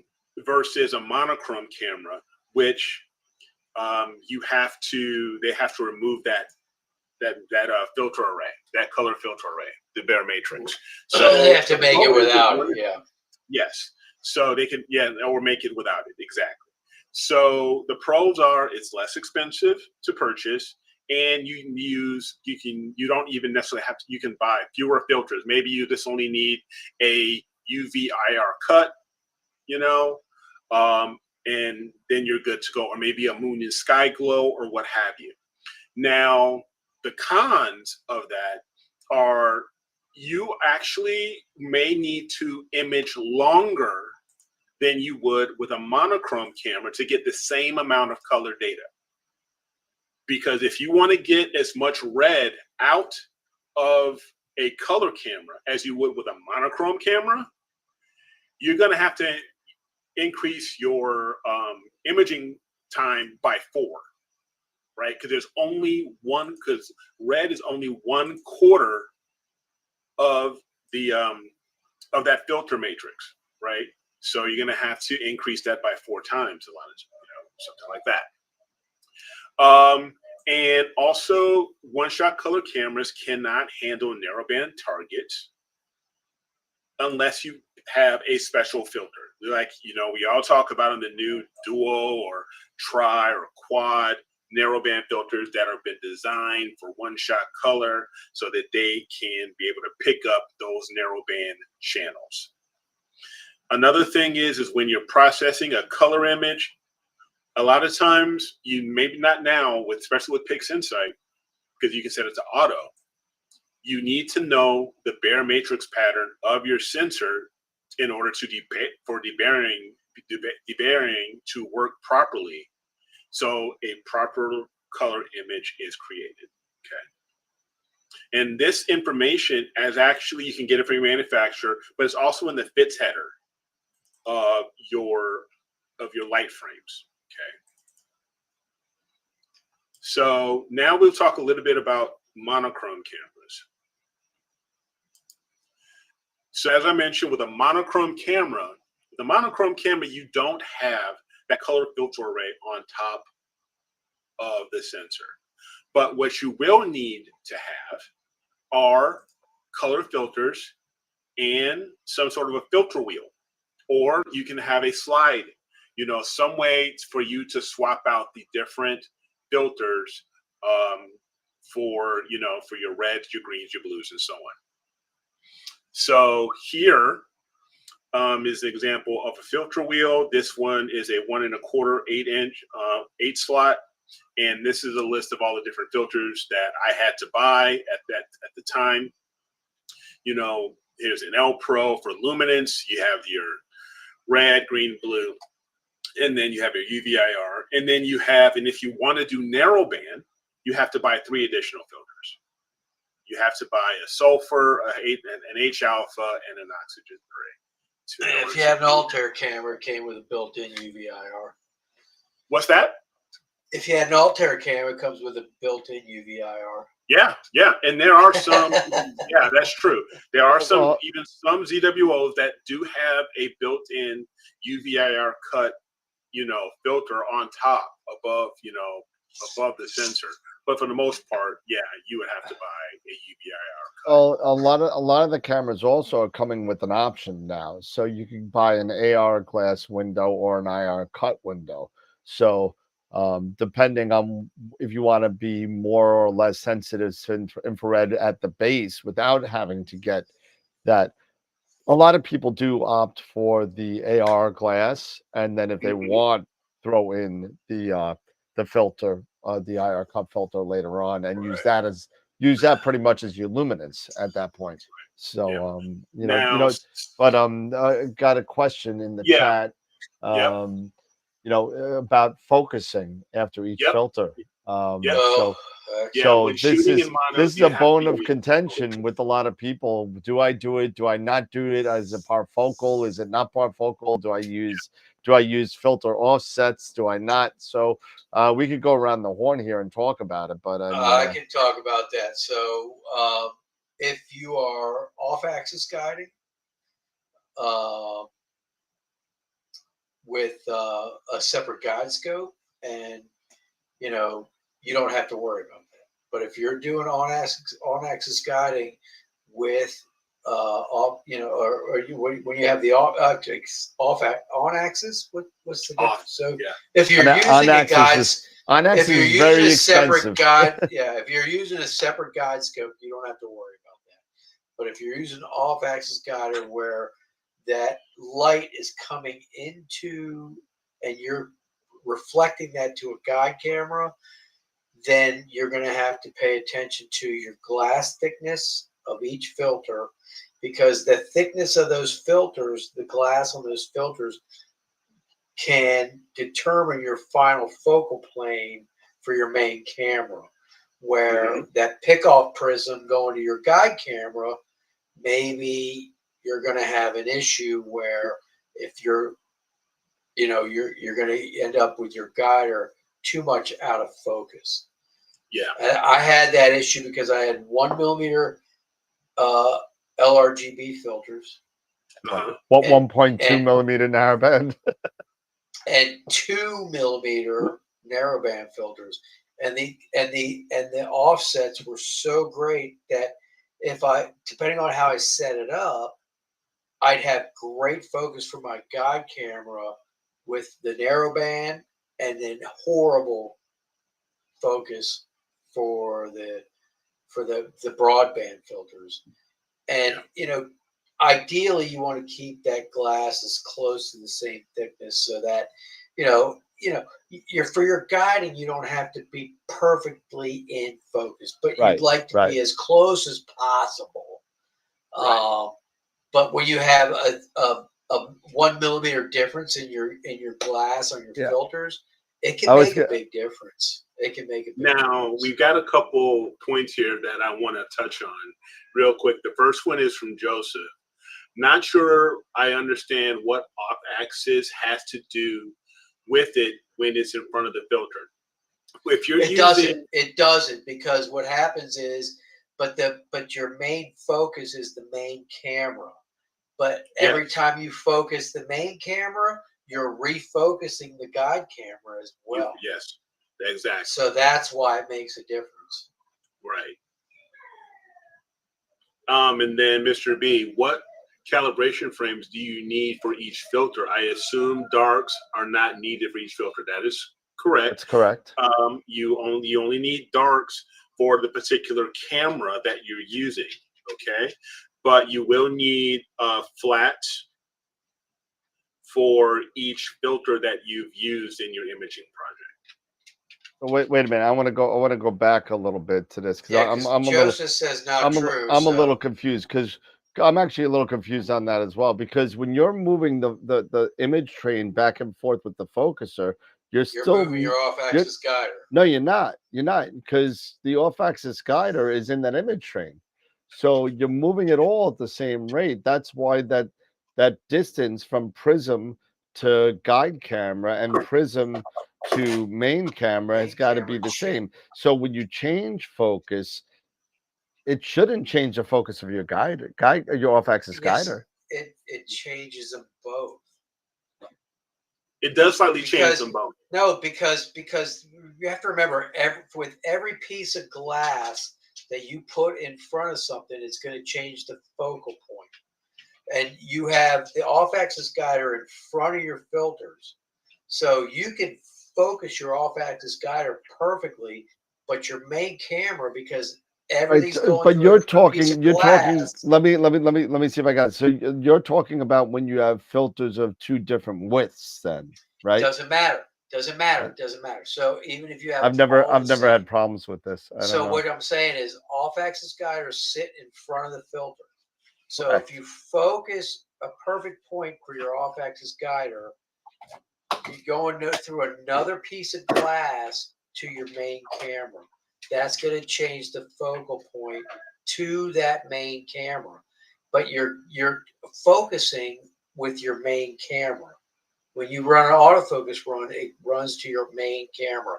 So your main camera is now going to be in focus, but because there's no piece of glass similar that filter represents to your main camera in the way of your off-axis guider, the focus is different.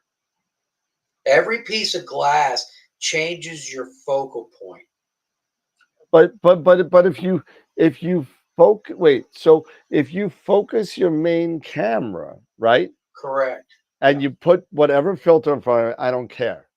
And then you get your off-axis guider in focus. Right. Okay.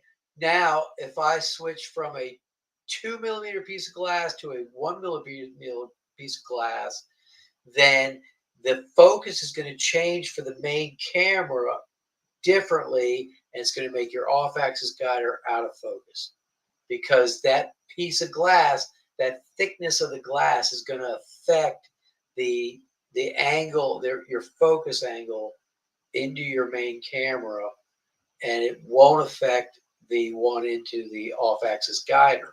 Okay. So So the number one, this is why I use a guide scope. Number two, don't use different amen. size glasses. Well, that's why that's I switched from the. That's why what I'm switched hearing. from. That's what I'm hearing. So but I've never had that issue. But I've also never used different widths of filters. I've Thickness of always got glasses, the same. filter. I've always stayed with the same kind of. If I was Aunt Leah, I was Aunt Leah. If I was Chroma, I was Chroma. If I was, Well, I was using the Optilong narrowband, which is 2 millimeter thick, yep, and the Astronomic the Astronomics, which are RGB, one, and yeah, it's only 1 millimeter yeah. thick.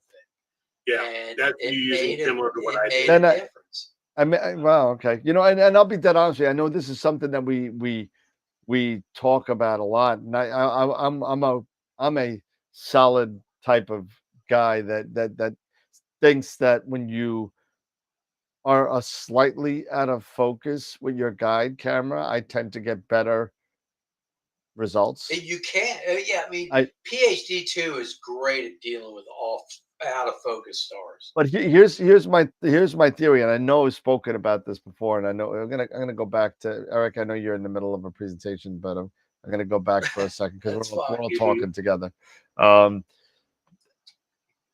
Here's my reasoning, and my reasoning may be crazy, and you guys can make fun of me in the chat. I really don't care. But here's my whole thing about that with PhD and how PhD works. Under my understanding, is that PhD works with guiding of centroids, which is the brightest part of the star. Correct. Oh, the star. That's right. When you have a star that's totally in focus, the odds are that entire star is more or less the same brightness. When you go a And- little bit out of focus, the center of that star becomes brighter than the rest. That's So correct. it gives you a little bit smaller of a region of interest for PhD guiding, which gets me better results. Now that's could be totally Now, Dan, with a refractor, 100% true. But with something as a central obstruction in the middle of the then you get a of your- donut. Yeah, then it wouldn't work. Yeah. correct, then it makes it wonky. Yeah, then it wouldn't work. Yeah, so with that being said, I'm a refractor guy. So I mean, Yeah. So you might there's go reflector at some point, but like with me, well, I don't know. After I seen that wonderful iris image, now I'm back to SCT again. So yeah, I don't know. But I'll say were you- this. But were is you that using an off-axis guider or a guide scope with that? I Me? use an off-axis guider. You do. Okay. So I you've got your filters dialed in, and I've got my back filters focus. dialed in. I use with filter your- offsets. I've got them dialed in, That's and fine. and I've got my guide scope basically in focus. Yeah. Right. So you've got it set perfect. It's more important to have that guide scope in your guide camera in focus when you have a central obstruction. Yes. Yes, with a you're refractor, right. it's Yeah, thank you for saying important. that, because that's definitely true. Because everybody it's- knows when you're out of focus with the central obstruction, you get the nice little donut, and And you you know, can't read that. PhD centrally. ain't gonna pick up on a black hole, so Correct, you know, yeah. not gonna happen. So Gonna that is definitely a true statement. So thank you for adding a you know, an addendum to what I said. But you know, I you know, with my refractor and with my guide scope setup, non off axis guide or setup, I have found that with slightly, you know, you get in focus and you turn it a quarter turn, get it a little bit. It seems to get better results in my crappy New York seeing. Dan, Dave seems so smart. Dave is smart. He you know, He is. you know, we all have our moments here. So you know, Yeah. If you're using a refractor like Wilfred, like you're saying, your out of focus stars, you are going to have more area to pick up on. But and that's why I do, when I'm using my FLT91, I do have it slightly out of focus. But when you have something like a central obstruction, like my secondary mirror on a Schmidt, I've got to have that sucker dialed in. So well, just really that's quick, why with 7 minutes, 7 minutes left to vote. 7 minutes. That's why with my Newtonian, I'm thinking about getting a guide scope, because that way I can know I can have the guide scope constantly in focus, Yep. and that way I don't have to worry about it when I switch filters or anything like that, and do run autofocus runs. And you know, nice thing about having, you know, a guide scope, when I do autofocus runs, I don't have to quit guide. you don't have. When you're off axis, you got a quick guide You got to quit. while you're running that autofocus. Yep. So, yeah. All right. So let's move on with Mr. Eric's while we are whoa, my mic just totally cut out, but go ahead, Eric, finish on up. Okay. So so when it comes to monochrome cameras, there are certain things that, of course, you have to take in consideration. And we're seeing them right here. Okay. So, and if I can go here, so certain things that I think about and that I can consider pros using a monochrome camera. One pro is that overall, you're going to probably have faster overall imaging time, because you can take advantage of your entire sensor. You take a full advantage of your sensor when you're using color filters, when you're using your filters, okay? Not a quarter, not a half. You are being able to utilize your complete sensor for that, to grab that color. of your filter. And with that, you can reach your signal to noise ratio quicker. Okay, using a monochrome camera, and of course, they can handle narrowband data better. Now, the cons, of course, are they're more expensive, and they have a higher cost of ownership due to the additional accessories you need, like either a filter wheel or a filter drawer and the respective filters. So there are, when you're thinking about monochrome imaging versus one shot, these are a couple of things you may want to think about, and maybe think about that time when, like, even with me, I was at a point where I was like, it's time for me to move on to monochrome. Most people start out with one shot color, but there are also a lot of people that start out just go right into monochrome. And either way, you can still end up getting great images either way. But at some point, there is a definite advantage going, monochrome versus one shot color. So there's that. And if I go ahead and end this, and if I bring up Pix Insight here, when we talk about, like I said, about the color and the color cameras and stuff like that, and you have certain things, with the color cameras, with the CFA and everything. If I take a look here, this is what the camera sensor is going to actually see. This is how the actual data that's coming into the computer, this is what it picks up on a one-shot color camera.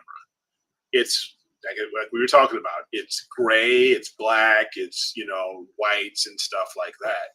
It's only when you do your debarring, and we'll go into WBPP here, where you can set that proper debar pattern. So here you have, if I click on the light here, you have your color filter array settings, and you can say, hey, if I'm using a color camera, I have to turn on and say these are color. I'm using a color filter array. I'm using a one-shot color camera, and nowadays, with Pix Insight, you can set it to auto, because, like I said, the color array information is going to be in the header. But if you're unsure about that, or if you have an older camera that doesn't give you that information into the header, then you can choose that mosaic pattern. The most common one, as I said, especially with Sony sensors, is the RGB, but there are so many others that you can choose from. But they all have the same thing: 2 greens, 1 red, 1 blue. Yeah. Okay. And if you don't, and so when you're doing that debarring, that's how you go from that to that. And then you have to do your other processing. But you can see this is you have a more colorful image than you would, having just that black and white. So yeah. So and I thought there was anything. I don't think there's anything else. But yeah, we can talk a little bit more and debate a bit more on the advantages and disadvantages. The advantages, yeah, and stuff like that. So I'm going to stop hiding here. Yeah. So there we go. And so this is where, this is where you really want to start thinking about, and even with, people who are novices and stuff, you start seeing the advantage of a monochrome camera,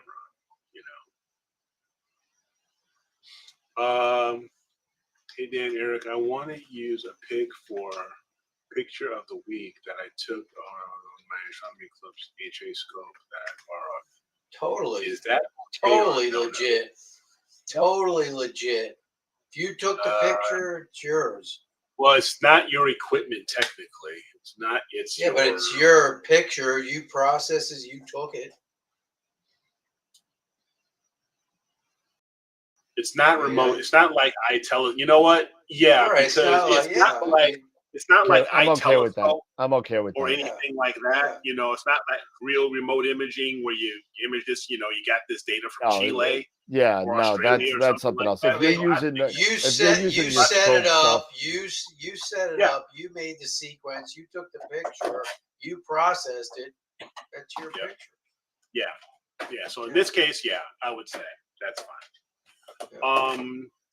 But going back to, I think there was a point that maybe that Wilfredo was talking about. I'm just looking at.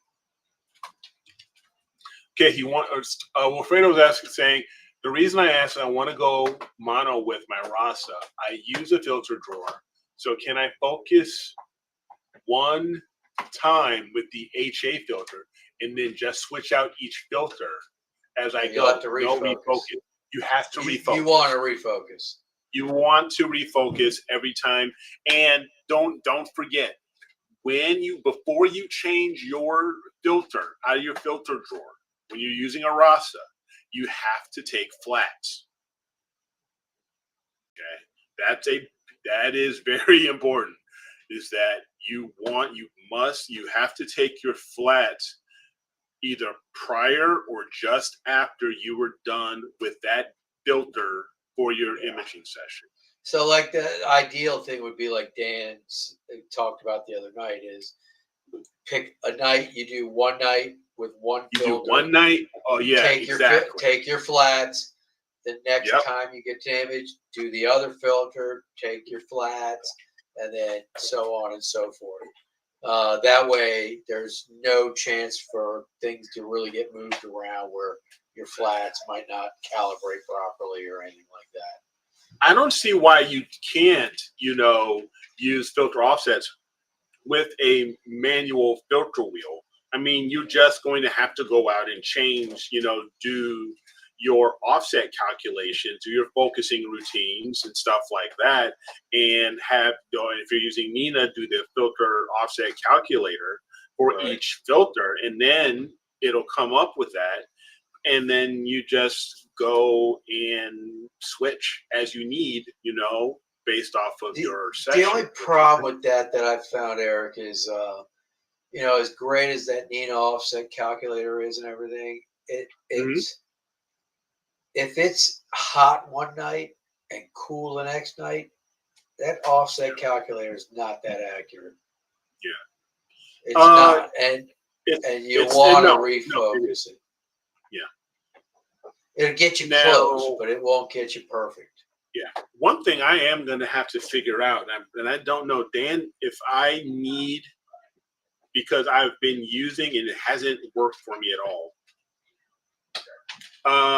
The temperature sensor that I was using or I am using for the Asado, I was using, a ZWO EAF temperature sensor. Hey,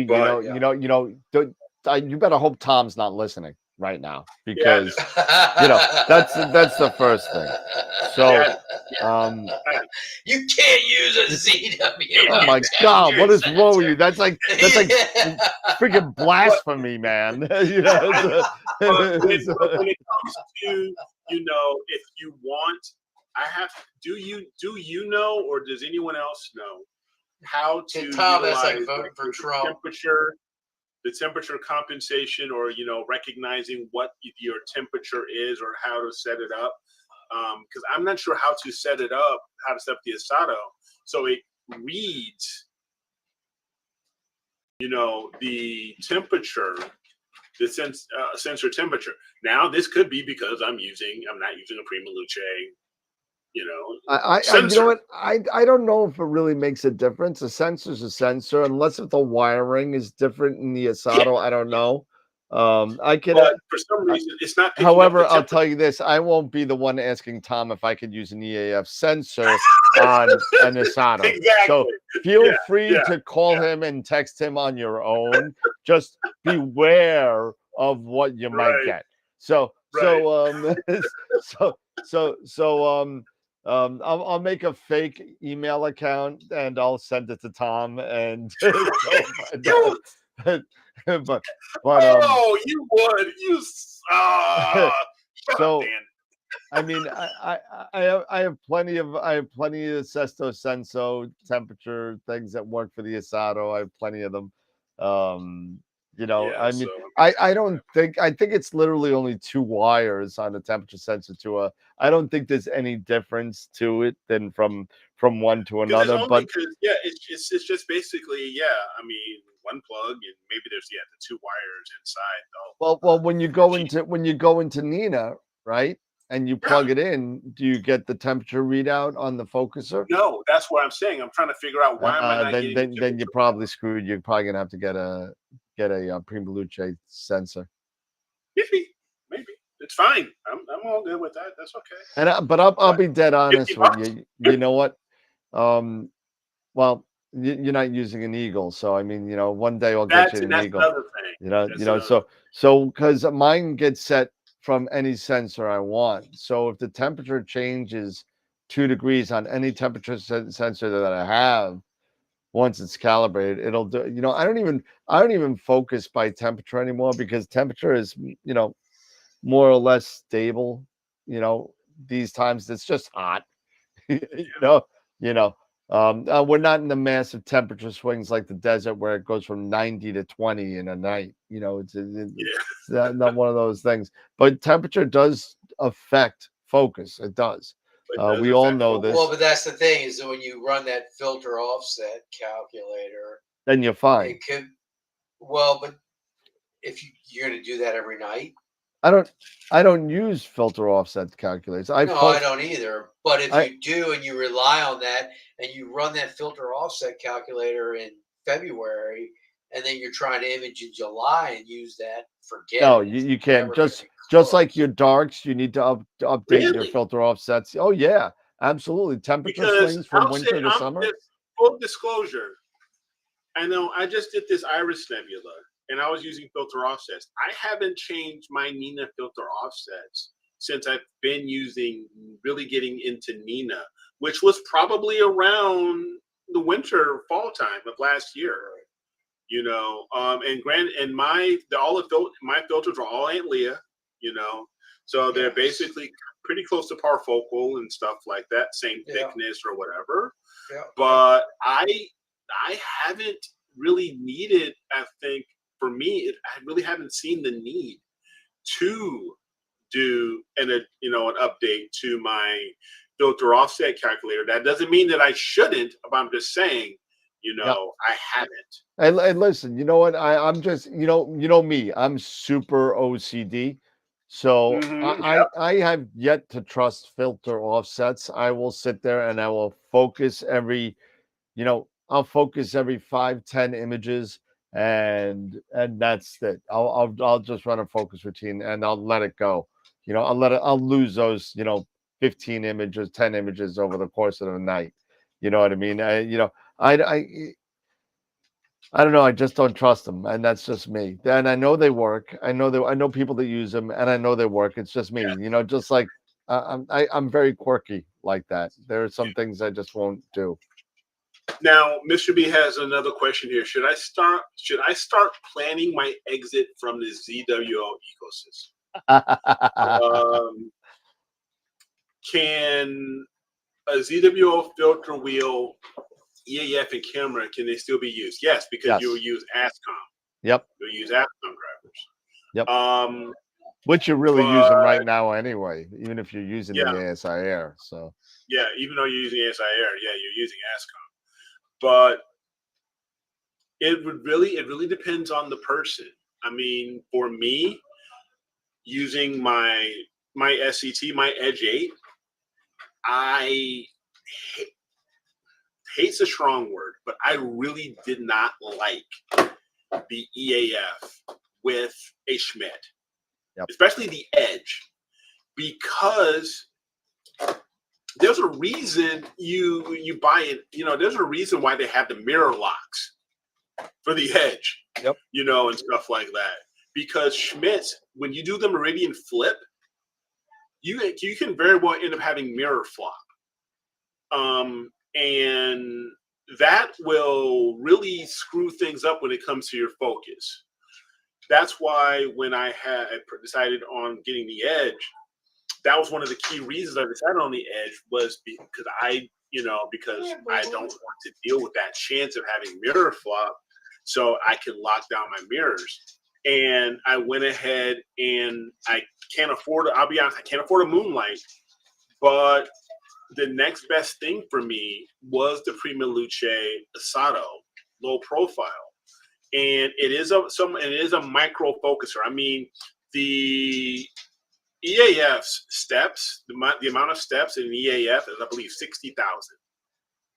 That much? Max. No, I don't even think it's that. I don't even think it's that much. The Asato LP is 400,000. Yep. Steps. Reason, and that is a big thing. So that's telling you that it's the changes it's making are very, very small. Yeah. You know, Does the Asato have backlash? There's no backlash. I have not really felt, as far as backlash, I would have backlash with the EAF. I don't have that with the Asato. Yeah, Does but the Asato have encoders in it? They do have. I don't know if it's actual encoders. I think it may be, because I know that the rotator has encoders in it.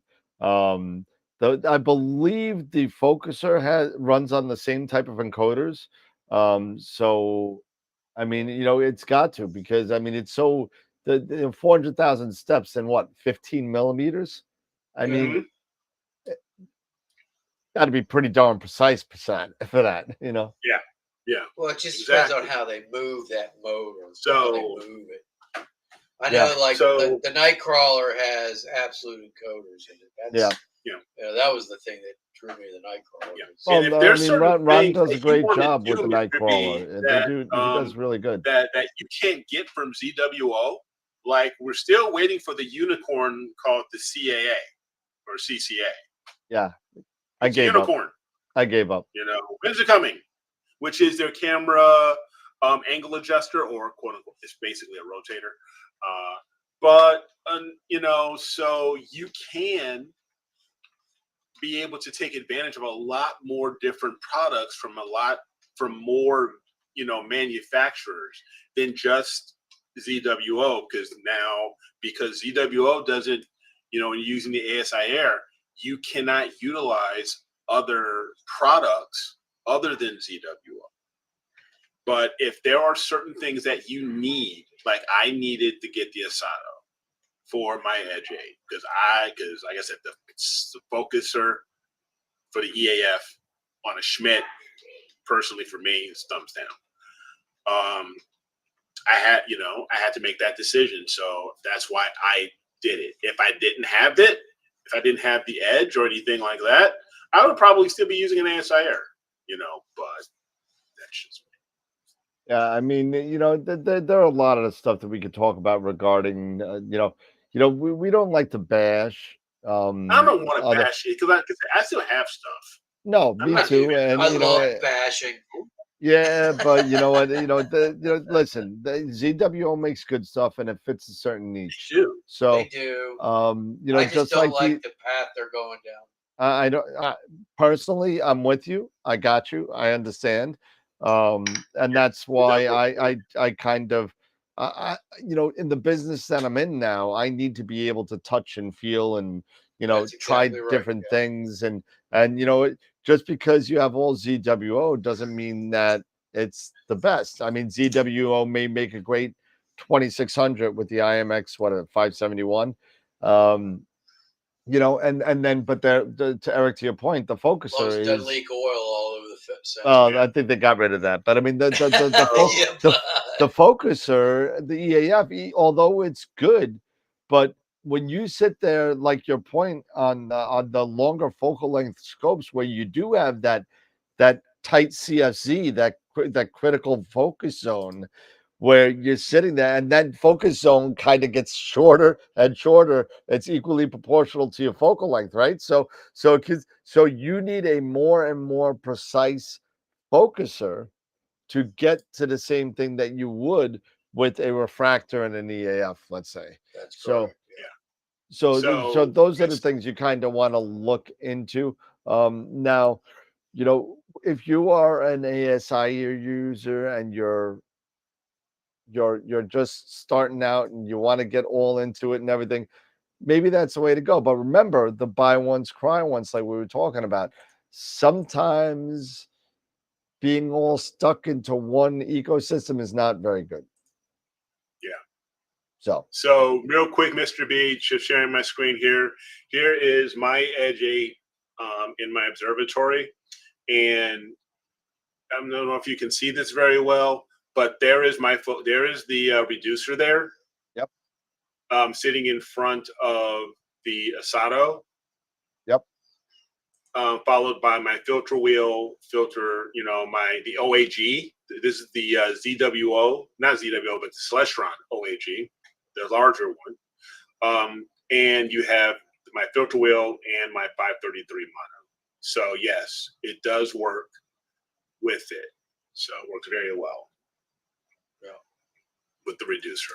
So Jose, no, software does not change the amount of steps in a focuser. Absolutely not. No. That's based on the motor that drives the focuser. Correct. And what's in the gearing and everything, however they do it. So, I took the cover off mine. Rob Bryant, I've got the cover off mine. My forecast changed again. It's going to be semi-clear. The whole series on temperature focus. I'm going to try. All right, good luck. I've got mine set You up. need to use the ZWO EAF remote temperature sensor. Okay, interesting. Okay. I'm a mechanical engineer, and all that weight hanging on that rear sill drives me crazy. I get it, but like I said, but you can use it. And if you've seen my iris, there you go. So well, but the thing about the Edge is the nice thing about the Edge is once you get it locked down, that rear cell ain't going nowhere. Everything's going to be locked in position, and you'll be good. And the key, I think, Eric, is once you get it locked down with the Asato, pull it out of focus a little bit, then collimate it, where it's locked in place, and then don't turn on the printer again. The printer's done. Yeah. No, I guess. Look at that. He just took it off. He's taking it off right now. I'm going to show you. It takes there you go. Yeah. Nice. My ring for my Newtonian. I got that super flat black paint. I got to paint it. Oh, okay. Couldn't you make it with black material? No, well, it was either black, it was either white or orange is what he's got. So I figured the white, I've got that super flat black paint that'll work perfect on white. Yeah, Mr. B. Yeah, I guess on some cameras they have. I'm assuming it should be a tilt adjustment to take care of that. So yeah, there's certain cameras that do that. Unfortunately, the 533 is one of those cameras that it doesn't. And it's because right now ZWO, they still don't want to get on board with designing rear-facing tilt adjusters for their cameras, which I think is huge. It is, and I think it would be a huge win for them, because how can you adjust your tilt? You can't take your imaging, train apart. You need something so you can adjust from behind your imaging train. Unfortunately, when you're in a lot of ZWO land, you're gonna have to get some sort of like a but not for CTU. The 533. I don't believe they have one for the 533, Joseph. No, but you could get like but you could get like a CTU or some sort of. The side facing is good, Frank. Yeah, Duo, so you can get that. The Duo does have a rear facing. I have it for I have the rear facing tilter for my 2600, but they don't have it for the 533s, you know, or the smaller cameras, or the 533, 183, the 294, those types. Right. No.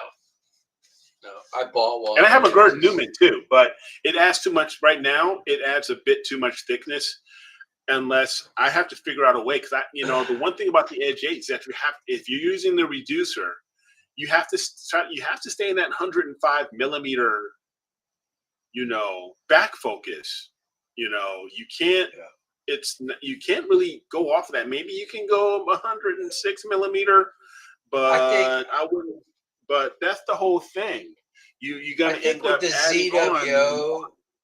I think with the ZWO, the tilt adjuster they have would work fine for a color camera where you just have, you're not using a filter wheel. You're not attaching that camera right up against the filter wheel. So you have spacers between your reducer and everything to get your back focus. So that way, you know, you can get behind it and make the adjustments you need to. But they're not designed for a mono camera where it's right up against that filter wheel. You can't do that. There was someone on YouTube. They were using a low power laser and they had something mounted. They had their camera I saw that. Yeah. And you bounce it off the sensor. They were bouncing it off this, and then they were able to utilize the tilt plate to adjust everything. Yeah, that was too. You know what? That was too. I have to find that YouTube video again to see how they did it and see if I can just recreate that setup. Because maybe that's something I'm going to probably have to do, is to deal with the tilt on, because there are tilt issues with the Rasa, tilt issues, you know, your tilt issues with a lot of different, you know, imaging trains.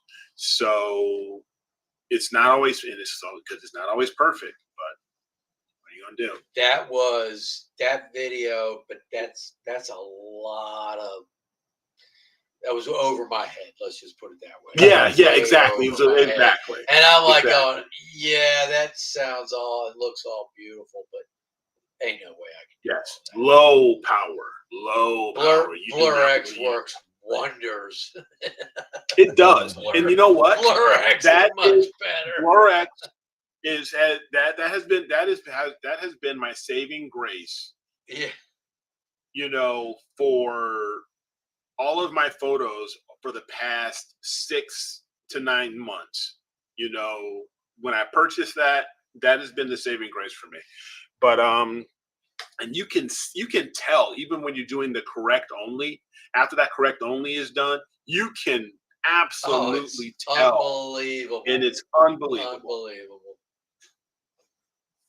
You know, collimation is nothing when it comes to a Schmidt-Cassegrain. It really isn't, because you're only adjusting your secondary mirror to your primary.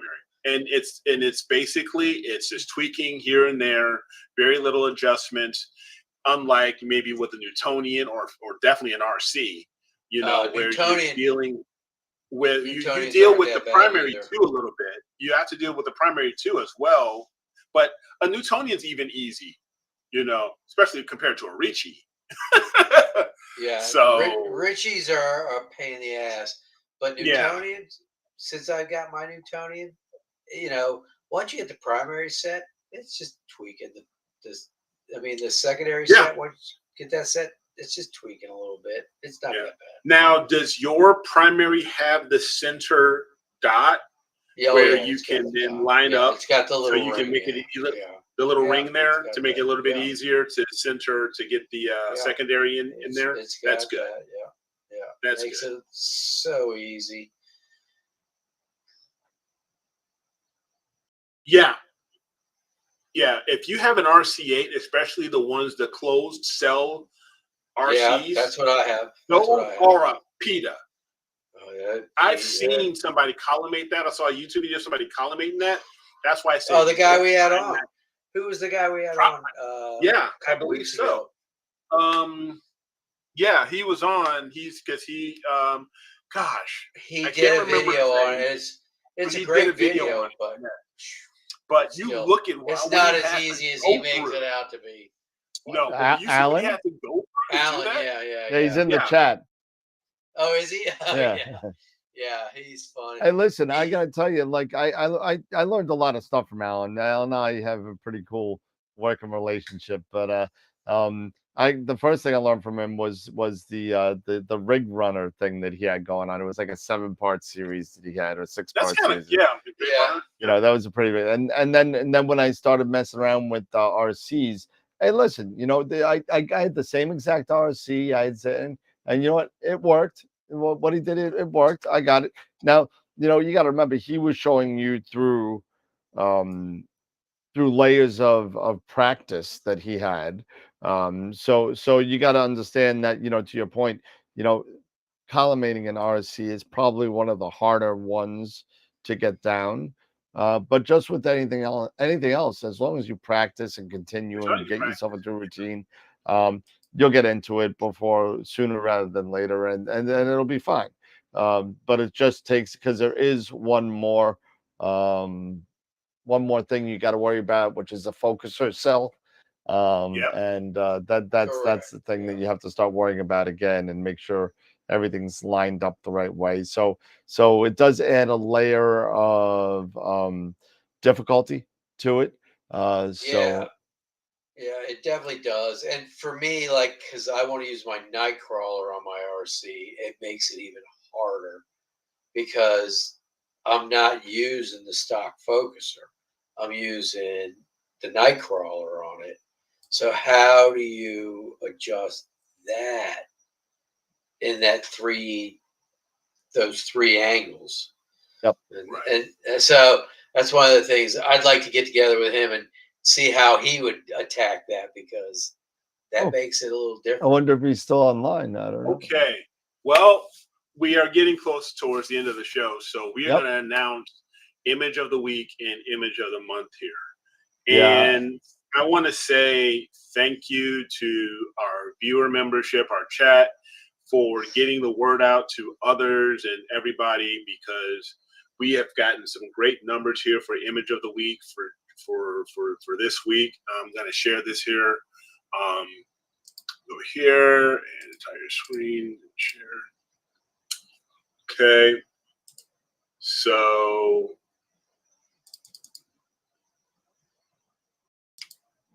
we ended up, for image of the week for this week, we got 75 votes. Yeah. That is awesome. I said we wanted 50. We got 75. So I got sent the 75. word out. I sent the That word is out. awesome. wait. Do you have one in there? I don't. Oh, good, because I was going to kick you out. No, I told everybody to go vote. I'm And not in there. for, Just do me a image of the solid. Just month, go vote. Find one that you like. we got 108. Wow. 108 votes. Wow. So that is awesome. So thank you. So first off, we're going to do image of the week for tonight, for June 21st. Awesome.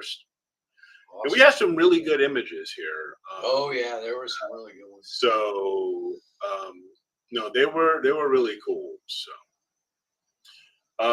So our results are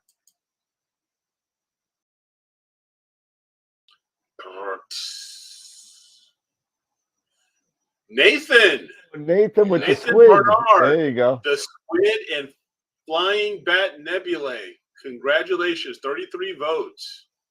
There you go. So, good job, man. There you go.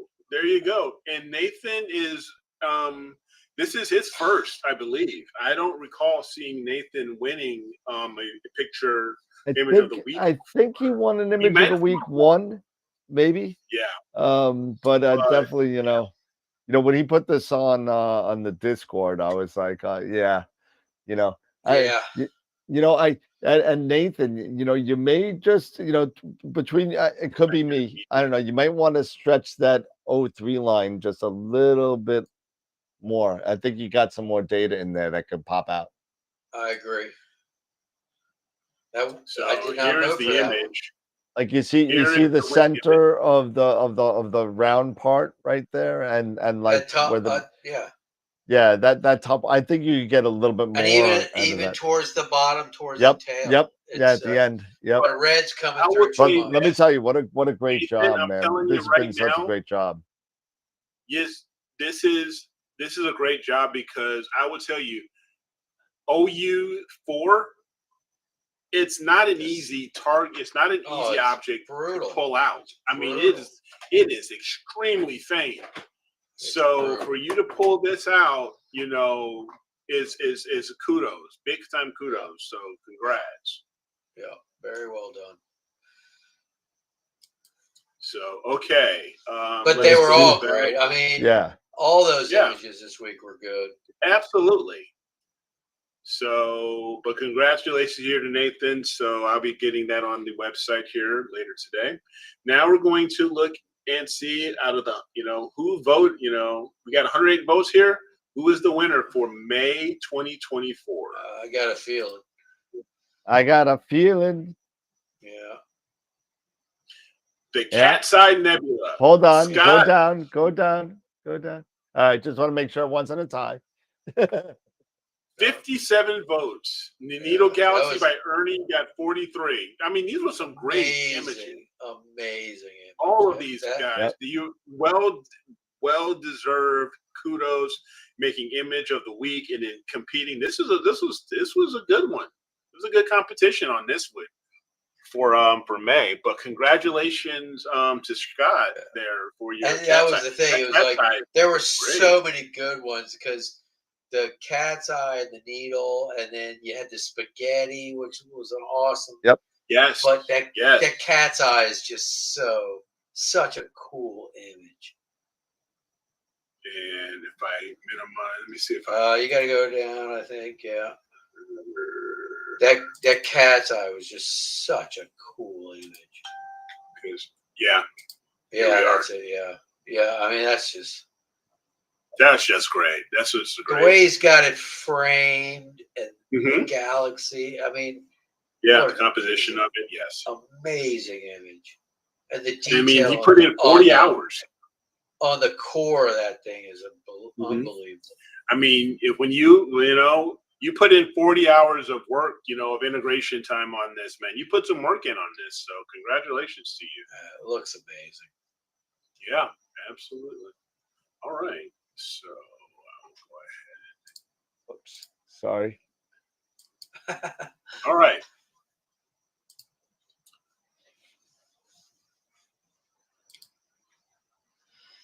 Let's do something. Okay, guys. So we are now at 10 o'clock. Yep. We're good to go. It's a great show. Thank you, everybody. Mr. B, thank you for your questions, your participation. Everybody's participation. It's made it a great, great show. And if you like these shows that we are doing, these live shows, and you're one of those that are, who can't get on a live show, but you're watching recordings, still continue to do us a favor. Let Google and let YouTube know that we are busting our butts here. We've been doing it for the past 5 years, to do this, to bring this type of content, to bring this show to you guys. So we would really appreciate a thumbs up from you guys.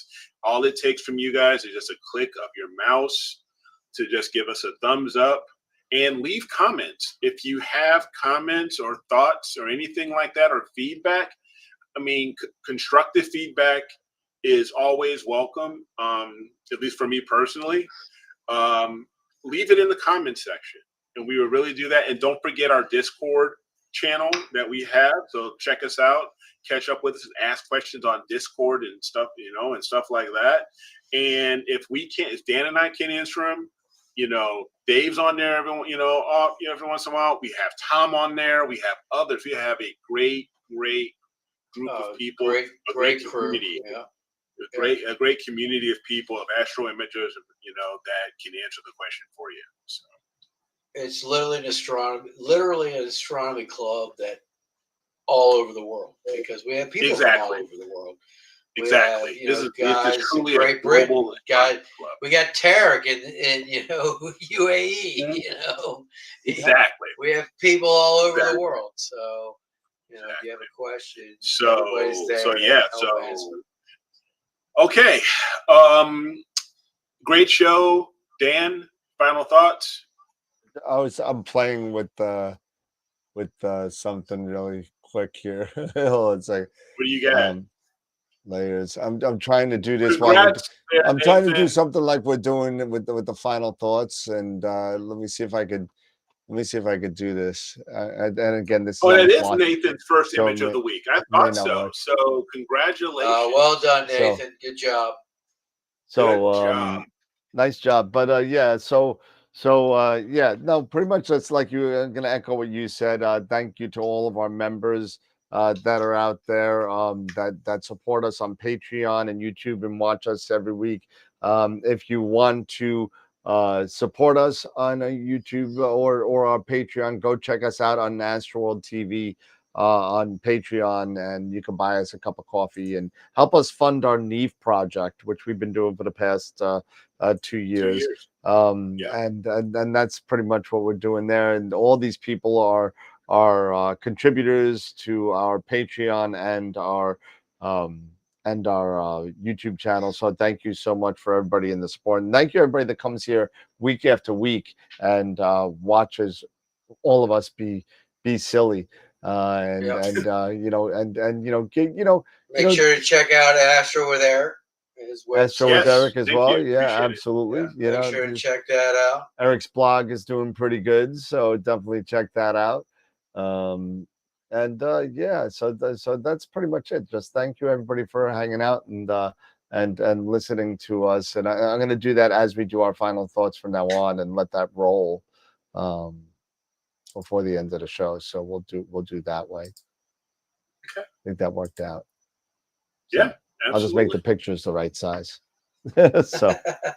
So I kind of did that on the fly. So I had it set up with just me and Eric, and I had to add Dave. So you know, we got 3 people. So but yeah, any final thoughts I from you gotta do guys? some painting. You do I some have to go painting. do some painting and Hey, get this ready did to go. Florida win tonight? I mean, Oh, I didn't notice. I didn't check. But that was tonight, wasn't it? Crap! If they did, I'll be upset. I love seeing Oilers 3, Panthers nothing. Halfway through the second. Still going. Oh, Unbelievable. It's not over till it's over, baby. Unbelievable. It's gonna go to a game 7. Man, if the Oilers come back, that's got to be some sort of record. that'll be an epic Stanley Cup final. Yep. Yep. Holy cow. I have no what do they call it, a dog in this hunt. Yeah, you got so, no skin in the game. No skin no in the skin in game. the game. It'll be fun. I enjoy it. You know, and it's enjoyable to watch these guys go at it, man. Unbelievable, man.